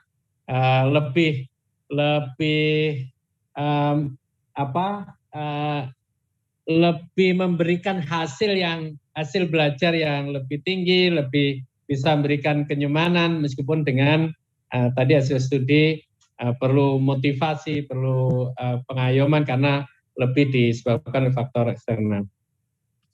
Kemudian di slide berikutnya, nah bagaimana program guru penggerak ini kita dijalankan, karena memang ini adalah program kepemimpinan pembelajaran, bahwa guru penggerak ini adalah guru yang kita siapkan untuk dia menjadi pemimpin sekolah, ya, yaitu sebagai kepala sekolah atau pengawas sekolah yang tujuannya apa adalah untuk mendorong tumbuh kembang murid secara holistik, aktif, dan proaktif. Tentu ini diarahkan untuk kita bisa melahirkan profil pelajar Pancasila. Program guru penggerak mulai dari sistem seleksi yang sangat rigid, yang sangat kuat, dengan asesor yang terakreditasi dan independen, dan kemudian kita menjaring sebanyak-banyaknya guru-guru potensial kita, dan tidak ada kata kurang dari passing grade ataupun persyaratan pokok kita dalam melakukan seleksi guru yang akan mengikuti pendidikan calon guru penggerak. Dan kami sudah diaudit oleh Ijen, oleh World Bank, dan juga oleh Beskap, termasuk juga di internal, bahwa memang program yang dengan menggunakan pendekatan seleksi yang sangat kuat ini, kemudian kita berikan pendidikan yang dengan durasi yang cukup panjang, yang awalnya 9 bulan, kemudian di angkatan yang ke-5 diefisiensikan, tapi tanpa mengurangi volume dari modul yang kita berikan, kemudian praktek-praktek yang harus dilakukan oleh peserta dari 9 bulan menjadi 6 bulan. Nah, kemudian untuk menopang keberlangsungan dari program ini, karena memang guru penggerak ini adalah pemimpin sekolah, dan sudahlah diterbitkan Permendikbudristek nomor 40 tahun 2021. Nah, ini yang tadi saya garis bawahi, bahwa ketika Kemdikbudristek sudah menyiapkan guru penggeraknya, maka langkah berikutnya ini justru Pemda, dalam hal ini gubernur, bupati, wali kota yang memiliki otoritas kewenangan untuk mengangkat seorang guru penggerak itu menjadi kepala sekolah.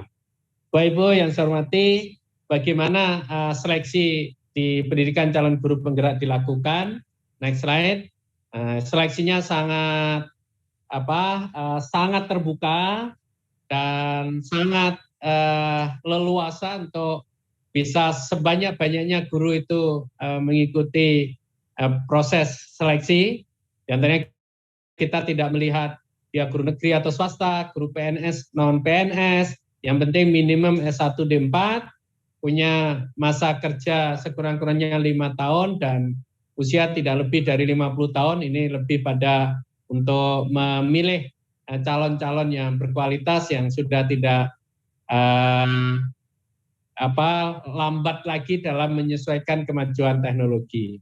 Nah, dengan persyaratan yang sangat terbuka dan longgar itu, maka proses seleksinya itu yang kita lakukan dengan sangat kuat. Yang pertama dengan seleksi administrasi, biasanya di sini angkanya masih sangat besar, bisa sampai 60-80 ribu.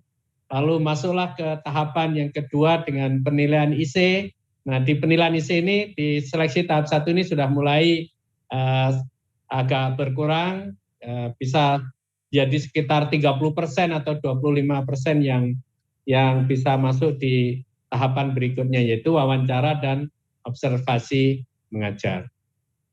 Nah, kenapa seleksi ketat itu kita lakukan adalah untuk mendapatkan kriteria calon guru penggerak yang kita inginkan, yaitu yang pembelajaran berpusat pada murid, karena memang ini esensi dari kita menjalankan Merdeka Belajar, fokus pada tujuan, menggerakkan orang lain, karena memang ini agen perubahan yang kita harapkan bisa terjadi, memiliki daya juang. Kita tahu kondisi Indonesia sangat bervariasi, kita butuh guru yang kreatif, inovatif, dan juga memiliki survival yang tinggi untuk bisa melaksanakan pembelajaran yang sesuai dan berkualitas untuk peserta didiknya. Nah, termasuk kompetensi kepemimpinan, kemampuan untuk belajar hal yang baru, sehingga menjadi guru yang terus akan berkembang. Nah, berkomunikasi dengan efektif, karena sebagai agen perubahan, kita harapkan bisa terus menyebarkan virus-virus kebaikan kepada guru yang lain. Dan yang terakhir, kedewasaan emosi ini lebih pada bagaimana seorang guru itu selalu menjaga kode etik profesi. Slide berikutnya. Nah, Bapak Ibu, dari proses kita menjalankan seleksi di pendidikan calon guru penggerak, maka keikutsertaan dari guru-guru perempuan ini juga sangat tinggi sebelumnya, yaitu sekitar 60%. Ya, dari hasil seleksi calon guru kita itu dia lolos untuk mengikuti pendidikan calon guru penggerak. Jadi memang prosentasinya cukup tinggi dan bahkan kecenderungannya juga meningkat ya, dari di awal sekitar 62,5% sampai di angkatan yang ke-7 itu hampir 66%.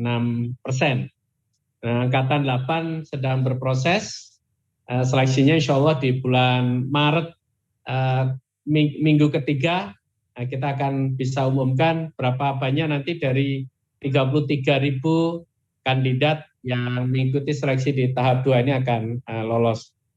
Nah, dari sekitar 60% itu, lalu bagaimana yang telah diangkat oleh para gubernur, bupati, wali kota untuk menjadi kepala sekolah. Nah, ini yang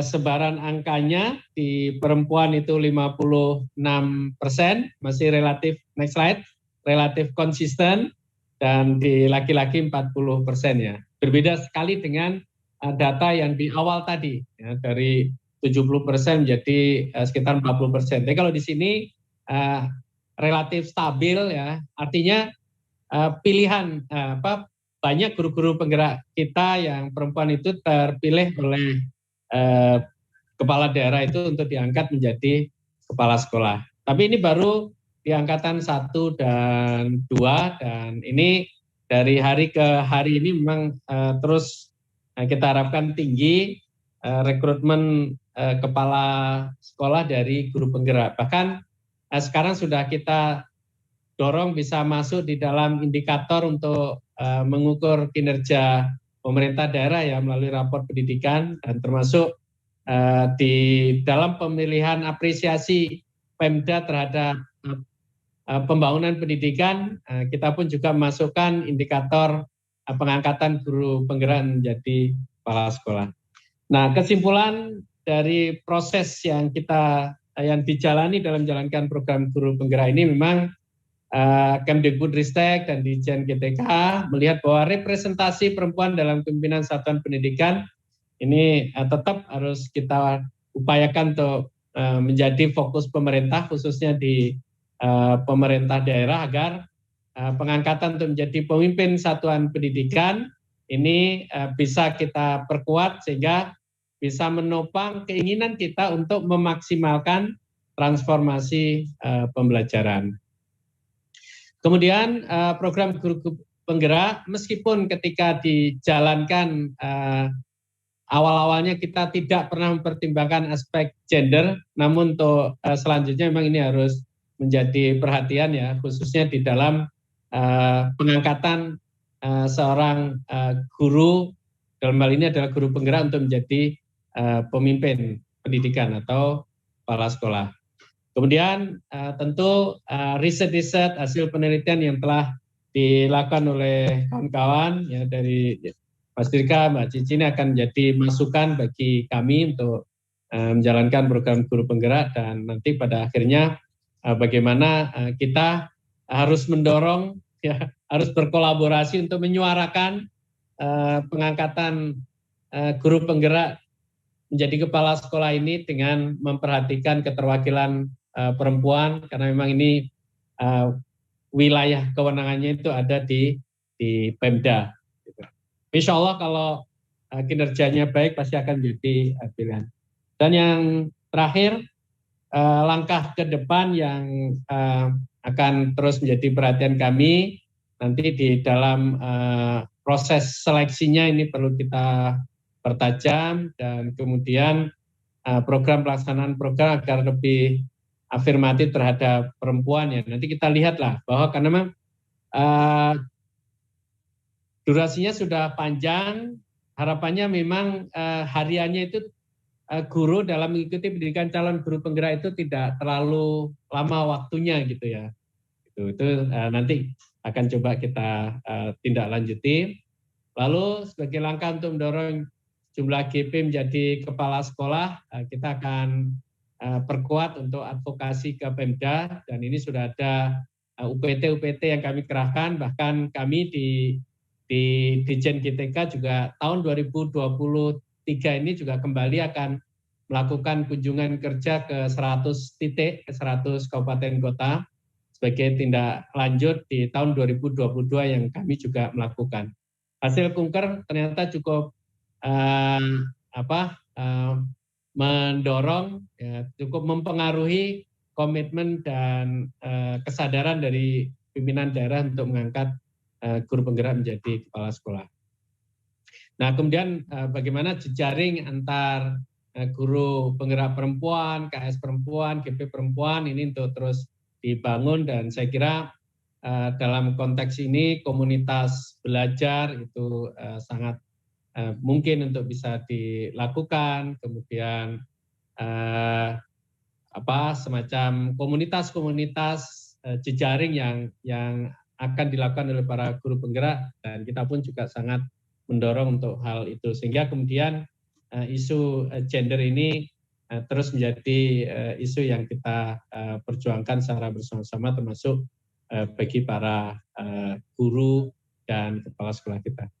Saya kira itu Bu yang dapat kami sampaikan. Terima kasih, dan saya sekali lagi mengapresiasi dan sangat terima kasih dengan studi yang sudah dilakukan, dan kami akan gunakan hasil studi ini untuk lebih memperkuat kebijakan yang diterapkan di Ditjen GTK. Terima kasih. Terima kasih banyak Pak Praptono. Untuk waktu yang lebih efisien, mungkin saya langsung saja mengundang Bapak Dr. Muhammad Zain. Silakan Pak Muhammad Zain, apakah sudah? Ya, baik. Pak Muhammad Zain adalah Direktur Guru dan Tenaga Kependidikan Madrasah, Direktorat Jenderal Pendidikan Islam, Kementerian Agama. Kami siap untuk mendengarkan dari Bapak, memberikan tanggapan serta rekomendasi menanggapi tadi hasil paparan sebelumnya. Waktu dan tempat dipersilahkan Pak. Assalamualaikum warahmatullahi wabarakatuh. Selamat sore, salam sehat buat kita semua. Saya muliakan senior saya Pak Praptono, terima kasih atas paparannya luar biasa. Narasumber kita Mbak Cici dengan Pak Dirga, inovasi luar biasa. Hari ini saya sangat menikmati apa itu semacam the voice of researcher, kita mendengarkan suara peneliti, dan saya pikir inilah yang sangat penting pada sore hari ini, karena kita dalam mengambil kebijakan strategis nasional harus mendengarkan hasil riset. Saya pikir itu. Mohon izin Pak Prapto, mungkin komentar saya atau respon saya beri judul yang sederhana, kepemimpinan perempuan di madrasah dan hal-hal yang belum selesai. Jadi tadi Pak Prapto dia mungkin punya kendala karena berbeda dengan Kementerian Agama. Kalau kita di Kementerian Agama vertikal ya, cuma ada kendala juga untuk mendelivery kebijakan-kebijakan ke bawah, karena performance madrasah di Kementerian Agama itu di atas 95% itu madrasah swasta, dan itu ditentukan oleh yayasan. Saya pikir inovasi ini juga sudah menemukan data-data ini. Hanya dari 85.000 madrasah dari RA, MI, MTS dan MA itu hanya 5.000 madrasah negeri. Nah, yang madrasah negeri ini bisa kita langsung delivery kebijakan terkait dengan kepemimpinan perempuan. Saya pikir itu, dan yayasan tangan kita tidak terlalu kuat untuk di yayasan, ketua yayasan lah yang menjadi ini. Saya pikir ini perlu semacam mainstreaming, penyadaran, sosialisasi akan pentingnya kehadiran dan sentuhan kepemimpinan perempuan di madrasah pada seluruh level. Saya pikir pertama yang menjadi hambatan kita, mohon izin Ibu semua, kawan-kawan sekalian, guru madrasah yang dari sisi performance-nya itu yang laki-laki sebanyak 282.036 orang, yang sedang perempuan 502.647. Jadi dari sini memang di atas 64% itu guru-guru kami dari 784.683 adalah perempuan. Tetapi tren-tren yang menarik, saya ingin barangkali para peneliti kita bisa lebih mendalami lagi, bahwa umpamanya kalau dalam di Direktorat Guru dan Tenaga Pendidikan Madrasah yang menjadi kewenangan langsungnya itu adalah Madrasah Insan Cendekia, Madrasah Aliyah Negeri Insan Cendekia, yang kami miliki 24 di seluruh Indonesia, mulai Serpong, Gorontalo, Palu. Kemudian yang menarik adalah dari 24 sudah 4 kepala madrasah Insan Cendekia se-Indonesia yang perempuan.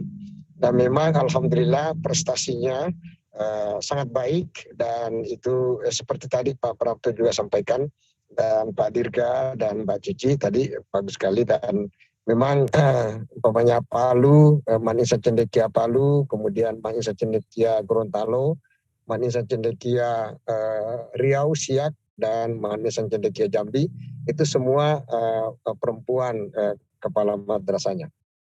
Pokoknya semenjak saya direktur gurunya, kalau ada kontestasi antara laki-laki dan perempuan, pasti saya menangkan yang perempuan. Perlu tepuk tangan Pak ini. Saya konkret aja.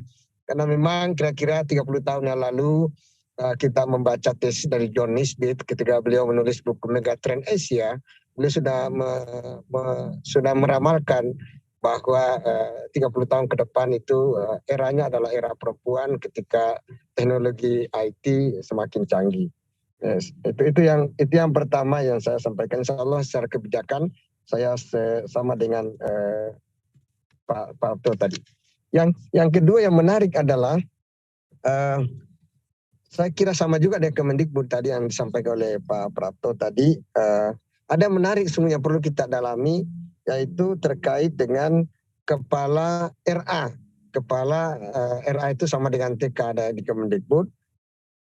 Kami ada 101.608 guru RA, 5.004 diantaranya adalah guru RA laki-laki, dan 96.614 orang itu guru perempuan. Artinya sangat minim guru laki-laki di tingkat RA, dan tentu juga sangat minim guru kepala RA yang laki-laki. Nah, sementara keinginan para researcher, para scholar bahwa sesungguhnya perlu juga penyimbangan agar laki-laki itu bisa menyentuh mengajar pada tingkat RA, karena sepertinya juga anak-anak RA itu secara psikologis membutuhkan kehadiran guru yang maco lah kira-kira gitu. Ini menurut riset Bapak Ibu sekalian, dan ini sehingga kebijakan di Menteri Agama insya Allah mulai tahun ini kita akan mendirikan RA yang negeri karena memang kita membutuhkan itu. Kemudian selanjutnya yang menarik sekali sebetulnya yang saya ingin berikan catatan pinggir seperti tadi disampaikan oleh Pak Prapto bahwa sesungguhnya perjuangan kita bukan persoalan laki-laki ataupun perempuan. Dan mohon izin Bapak Ibu sekalian, saya sebetulnya merindukan Indonesia ataupun ada kota-kota penting di Indonesia menjadi top 10 10 kota yang ramah terhadap perempuan. Dan saya sebetulnya cemburu kalau saya ke Kanada ataupun ke London di mana perempuan berikan akses dan dimanapun enjoy, happy, dan tidak merasa terancam untuk berjalan kapanpun mereka melakukan aktivitas. Dan secara regulasi negaranya juga memberikan protect yang sangat tinggi support terhadap perempuan. Jadi saya beri contoh, mohon izin Bapak Ibu sekalian, kalau ada laki-laki yang melakukan kekerasan terhadap dalam rumah tangga, maka seluruh aksesnya di bank, semua bank itu uangnya di bank langsung diblokir. Kemudian kalau dia mau mendirikan usaha itu langsung juga tidak diberikan akses untuk itu. Ini kan regulasi yang luar biasa sehingga laki-laki harus sangat berhati-hati di dalam bertindak terhadap perempuan. Ini kan persoalan yang saya pikir ini persoalan bangsa, dan ini saya sangat merindukan suatu waktu Jakarta, Jogja, atau Medan, atau Makassar menjadi top 10 dari negara kota yang sangat ramah. Tadi kan kita mendengarkan Mbak Cici atau Pak Dirga, terkadang juga perempuan. Mohon izin Pak Prapto, ini kami di Kementerian Agama lagi melatih calon kepala madrasah ini di 3 kota sekarang ini, di Makassar, di Jakarta, dan di Padang hari ini. Nah ini insya Allah saya lihat lebih banyak persentasenya perempuan yang menjadi calon kepala madrasah. Tetapi kita nanti ketika kita memberikan kesempatan kepada perempuan, terkadang perempuan itu, ibu sendiri, calon kepala madrasah sendiri mengundurkan diri dengan alasan seperti tadi yang disampaikan bahwa family is everything. My family is everything. Saya memilih keluarga daripada karier saya sendiri. Nah ini kan juga hambatan-hambatan secara kultural yang harus kita berikan ruang sebesar-besarnya kepada perempuan kita semua secara kultural, bahwa mendidik berkiprah di ranah publik itu juga jauh lebih tinggi pahalanya, kira-kira begitu. Kemudian terakhir Bapak Ibu sekalian, saya di mana-mana saya bicara selalu saya ingat sebuah novel yang saya baca dan saya sangat terkesima dengan novel itu. Novel itu ditulis oleh Greg Mortensen, Stones into School. Nah, jadi ini cerita orang Amerika yang mengalami hampir ditangkap ya di Afghanistan, tapi setelah itu dia bicara dengan kepala suku agar dia dilepaskan, dan dia akan berjanji untuk mendirikan sekolah madrasah di Afghanistan. Dan setelah dia dilepaskan, dia balik ke negaranya, dan setelah itu mendapatkan uang, lalu mendirikan sekolah di Afghanistan. Dia menulis Stone into School. Nah, di akhir novel itu beliau mengatakan mendidik satu laki-laki itu menyelamatkan satu laki-laki, dan mendidik satu perempuan itu menyelamatkan satu keluarga. Saya pikir dalam konteks ini saya tentu sangat mendukung langkah-langkah yang diambil inovasi berdasarkan riset tadi untuk memberikan ruang seluas-luasnya pada dasar baguskan barangkali Mbak Cici atau Pak Ga itu lanjut lagi bahwa di samping kepala madrasah itu kan samping manajer di madrasah itu.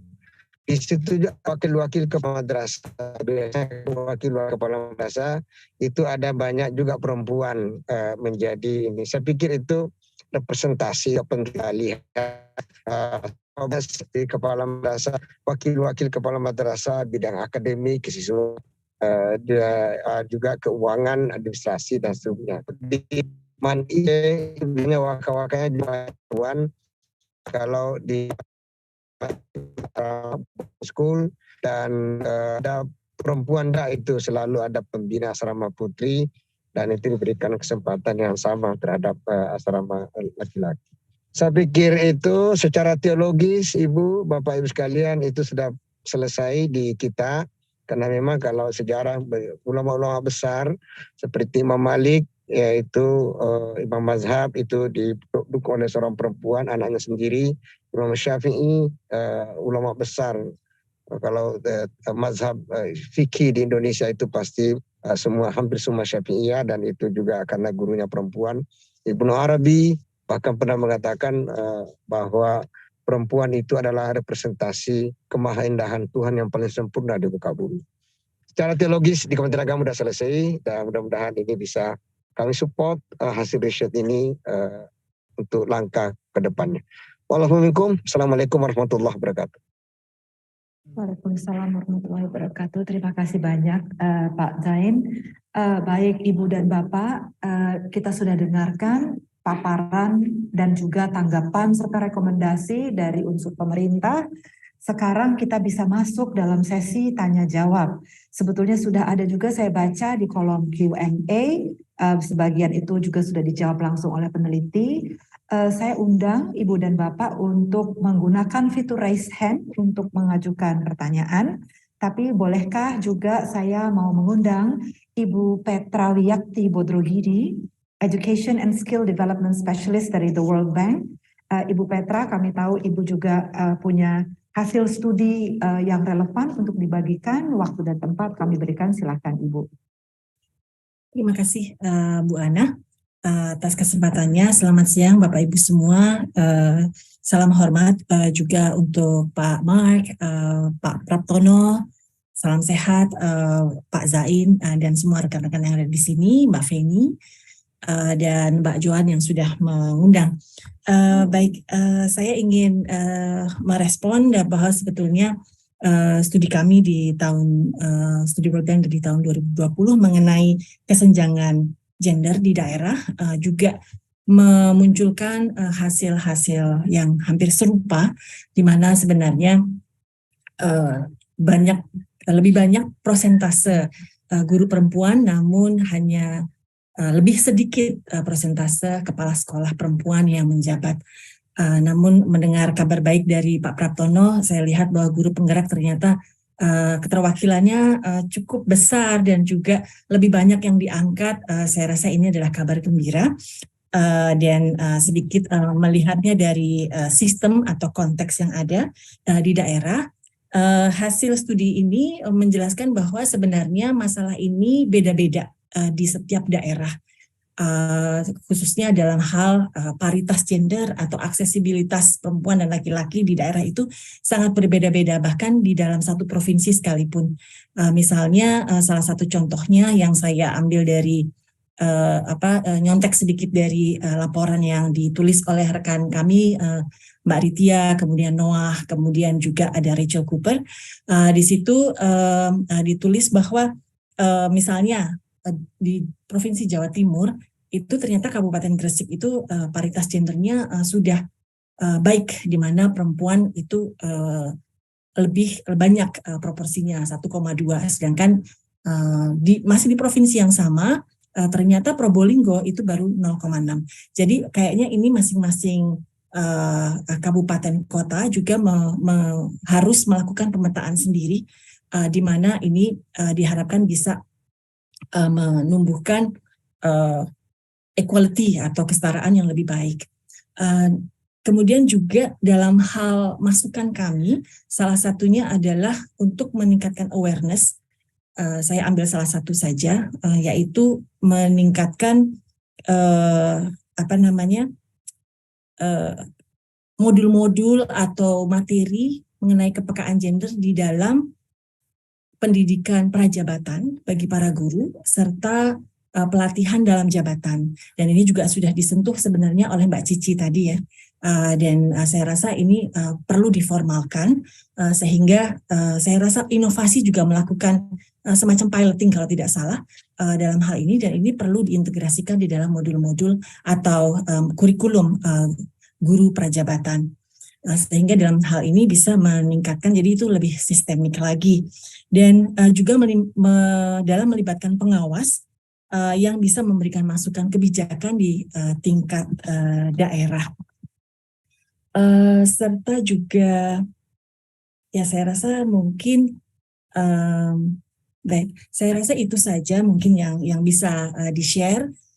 Mungkin apabila diperlukan saya bisa share link yang ada. Oh, satu lagi, ada studi satu lagi mengenai akses atau kesetaraan gender tingkat country, tingkat negara Indonesia yang juga diselesaikan kurang lebih tahun 2020-2021. Saya bisa share juga bahwa di sini ternyata perempuan itu tidak hanya di dalam sektor pendidikan, tetapi semua sektor itu juga mengalami kesulitan dalam hal promotion. Dan khusus di sektor pendidikan, di situ disebutkan bahwa tidak hanya untuk kepala sekolah, tetapi bahkan di kementerian misalnya, itu untuk naik eselon juga sulit. Jadi kayaknya salah satu enabling environment yang masih harus ditingkatkan, ini salah satu peserta juga sudah bertanya, itu adalah misalnya untuk caregiving ke anak-anak yang ada di kementerian, kemudian juga istilahnya supporting system yang harus diperkuat sehingga membantu karir perempuan di dalam jabatannya. Saya rasa itu mungkin, nanti saya akan share linknya. Terima kasih. Baik, mudah-mudahan tidak terlalu lama. Enggak. Terima kasih Ibu Petra, sama sekali enggak terlalu lama. Kita masih punya waktu sampai sekitar 16.50, 16.55 saya pikir masih bisa. Izinkan saya juga mau menyambut sedikit ke Ibu Petra. Kami di CWI juga melakukan studi khusus untuk melihat kesenjangan gender pada birokrasi kementerian, dan benar seperti yang Ibu Petra sampaikan, begitu banyak ASN perempuan potensial berprestasi tapi enggan untuk naik promosi karirnya karena banyak hal, terutama adalah pertimbangan-pertimbangan pemenuhan kebutuhan domestik. Tapi ini juga sebenarnya muncul tadi baik dari paparan Ibu Cici maupun Pak Dirga, dan ada yang menarik mau saya garis bawahi. Kepala sekolah perempuan memerlukan dukungan yang berbeda. Ini bukan semata permintaan untuk sesuatu yang istimewa saya pikir, tapi justru satu bentuk paparan realita. Ada potensi yang penting untuk kita tangkap bersama, yaitu ada pada para guru perempuan untuk promosi menjadi kepala sekolah. Namun ada bentuk dukungan yang berbeda, yang membuat mereka merasa lebih nyaman, merasa lebih siap, meskipun saya juga paham dalam berbagai kesempatan yang namanya penugasan kepala sekolah ini adalah bentuk penugasan yang harus diterima, sempit sekali ruang untuk bisa tawar-menawarnya karena ini sebetulnya juga sebuah mandat untuk dijalankan. Namun untuk itulah sebenarnya sore ini kita berkumpul bersama-sama, bentuk dukungan sistemik seperti apa yang bisa diadakan oleh para pengambil kebijakan, pembuat keputusan. Tadi Pak Praptono juga sudah dengan sangat jelas ya mengingatkan kembali ke kita, karena dalam sistem kita saat ini, kepala daerah, pemerintah daerah, mereka punya otoritas untuk mengangkat kepala sekolah. Jadi pelibatan unsur pimpinan daerah juga menjadi salah satu komponen yang penting tadi Pak Dirga mengatakan bahwa hambatan yang dirasakan oleh guru perempuan untuk menjadi kepala sekolah sudah dialami mulai dari tahap pengusulan. Dan sambil masih menunggu dari Bapak dan Ibu peserta di sini yang akan menggunakan fitur raise hand, silahkan. Tapi izinkan saya membaca ada pertanyaan masuk dari, mohon maaf ini mungkin Ibu, mungkin Bapak, saya bacakan Bapak Afifuddin. Pertanyaannya saya langsung bacakan dua-duanya, apakah dimungkinkan saat pelatihan, ini artinya sudah masuk dalam tahapan seleksi kepala sekolah, ibu-ibu jadi guru perempuan, apakah diperbolehkan membawa bayi dan pengasuhnya? Apakah disediakan ruang laktasi saat pelatihan? Lalu pertanyaan berikutnya masih dengan penanya yang sama, dari sisi lama kepala sekolah menjabat, apakah ada perbedaan antara kepala sekolah laki-laki dan kepala sekolah perempuan? Misalnya, kesediaan ataupun ketidaksediaan untuk diperpanjang periodenya. Apakah ada pola antara kepala sekolah perempuan dibandingkan kepala sekolah laki-laki? Mungkin saya undang, ini pertanyaannya sebetulnya ditujukan baik kepada peneliti, pemapar presentasi maupun Pak Zain dan Pak Praptono, saya pikir. Mungkin saya buka saja dulu, apakah Pak Praptono ingin mencoba merespon lebih dulu, Pak? Masih mute, Pak Praptono, maaf. Enggak, Bu. Oh, Monggo. Pertanyaannya baik. apa, monggo? Ya. Oh, pertanyaannya Pak, apakah dimungkinkan saat pelatihan, karena tadi Bapak juga sempat menceritakan sekarang program guru penggerak, betul Pak, guru penggerak durasinya cukup lama, apakah dimungkinkan saat pelatihan guru perempuan membawa bayi dan pengasuh? Ya, jadi untuk mengikuti pendidikan calon guru penggerak, itu kan pelatihannya full daring, sehingga Bapak Ibu guru nggak ada masalah, masih punya bayi, punya momongan selama di sekolah tempat mengajarnya juga tidak menjadi kendala ya. Karena kan materi diberikan secara daring, diskusi secara daring, hanya ketika praktek dari materi yang disampaikan itu kan Bapak Ibu harus mengajar di kelas gitu. Nah, selama sekolahnya membolehkan itu, memungkinkan itu nggak ada masalah sih gitu. Jadi bisa saja. Demikian, Mbak.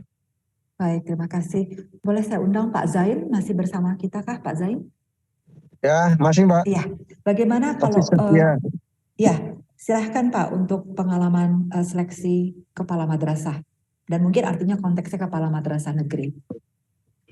Ya, makasih Mbak. Kami punya keputusan Dirjen yang terkait dengan seleksi kepala madrasah, dan itu kita berasas kepada meritokrasi. Jadi betul-betul tidak melihat persoalan gender dan memiliki kemampuan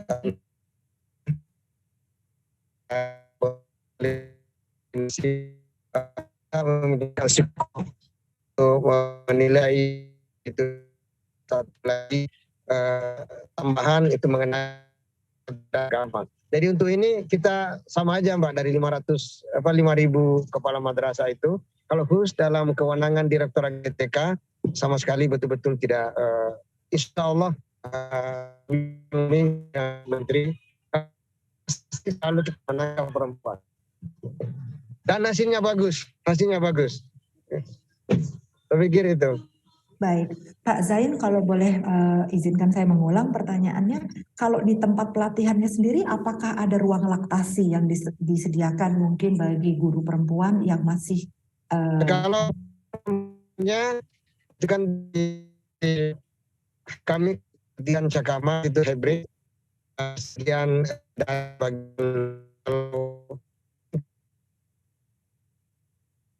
tapi karena ini hanya Cakama dari hotel, itu saya pikir safety lah untuk itu, jadi tidak ada problem terkait dengan pertanyaan Ibu tadi.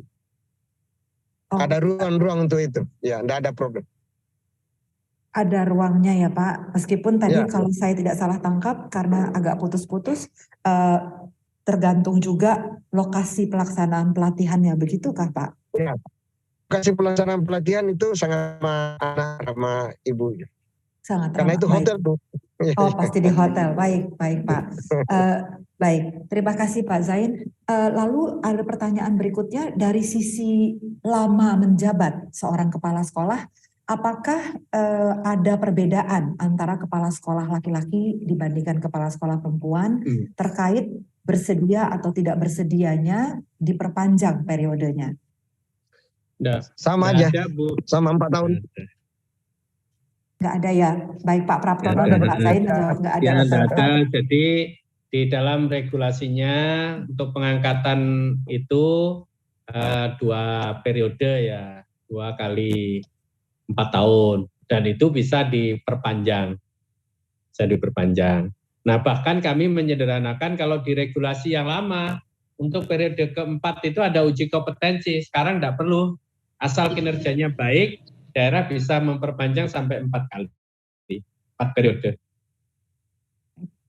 Baik Pak, kalau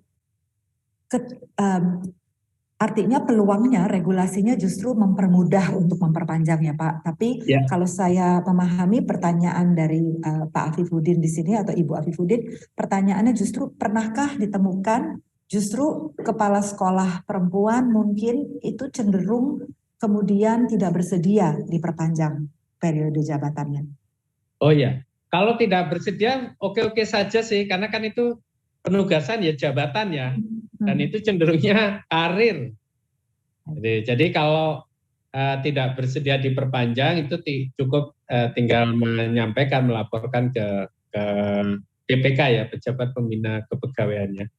Ada pendataannya nggak ya Pak Praptono atau Pak Zain? Misalnya di data jumlah atau ya data tentang mereka yang kemudian tidak bersedia diperpanjang. Iya, adakah Pak ya? Di tempat saya tidak ada Bu. Nggak ada belum, ya, saya belum Sama ada Bu, datanya. di tempat kami tidak ada, semuanya fine aja, tidak ada. Baik, Pak Cuma Zain. ada hal yang menarik yang terkait dengan redistribusi guru. Kami sekarang ini lagi menata guru, ada 17.000 guru ya, kita redistribusi guru, dan memang Pak Sekjen Profesor Nizar Ali meminta kepada kami dan Biro Kepegawaian agar mempertimbangkan perempuan itu Bu. Jadi pokoknya kalau perempuan janganlah mencari tempat yang terlalu jauh dari kediamannya sehingga mereka bisa berkiprah, dan Pak Sekjen secara lisan mengatakan kepada kami bahwa pertimbangan kemanusiaan di atas segala-galanya. Itu yang penting bagi kami. Jadi baik Kakak Nwil, Kakak Mena, kalau melihat guru perempuan ya jangan terlalu jauh lah dari kediamannya sepanjang itu masih ini. Itu penting Bu, jadi. Betul, ya terima kasih banyak Pak Zain. Itu mendengar dari Pak Zain ya seperti ya angin sejuk. Terus terang temuan kami di Cakrawikara juga menemukan begitu ya Bapak.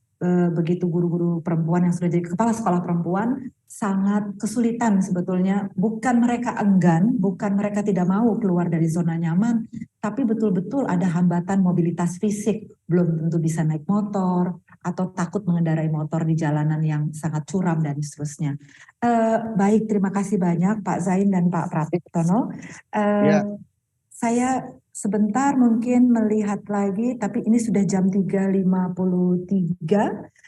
Ibu dan Bapak silahkan membuka juga kolom chat, ada tautan-tautan yang bisa dilihat oleh Ibu Bapak untuk mendownload sejumlah informasi penelitian. Dan mungkin ini juga sekaligus kami jadikan sebagai akhir dari diskusi kita sore ini, Ibu dan Bapak.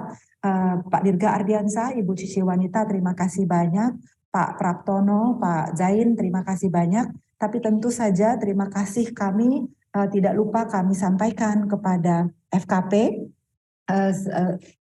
yang telah memberikan dukungan terus-menerus kepada kami, utamanya tentu dengan menyediakan ruang diskusi yang sangat strategis ini. Kita bisa lihat sore ini langsung bertemu Bapak pemangku kebijakan, Ibu Cici, Pak Dirga, saya sendiri sebagai peneliti, dan juga publik yang ada di ruang peserta, dalam rangka kita mau menyatukan langkah sebetulnya memberikan dukungan kepemimpinan perempuan pada hari ini. Ruang yang diberikan oleh FKP dalam diskusi sore ini sangat penting dan sangat berarti bagi kita semua, untuk terus mendorong berkembang dan mengedepannya wacana alternatif bagi kepemimpinan perempuan, serta tentu saja juga untuk memetakan sejumlah strategi dalam mendukung kebijakan untuk mencapai kesetaraan gender. Saya pikir dengan demikian saya ingin mengakhiri forum diskusi kita, Ibu dan Bapak. Terima kasih banyak atas kehadiran, perhatian, atensi, dan partisipasinya. Pak Muhammad Zain, Pak Praptono, terima kasih banyak. Ibu Cici Triwanita, Pak Dirga Ardiansa, terima kasih banyak. Saya kembalikan forum ini kepada tim inovasi.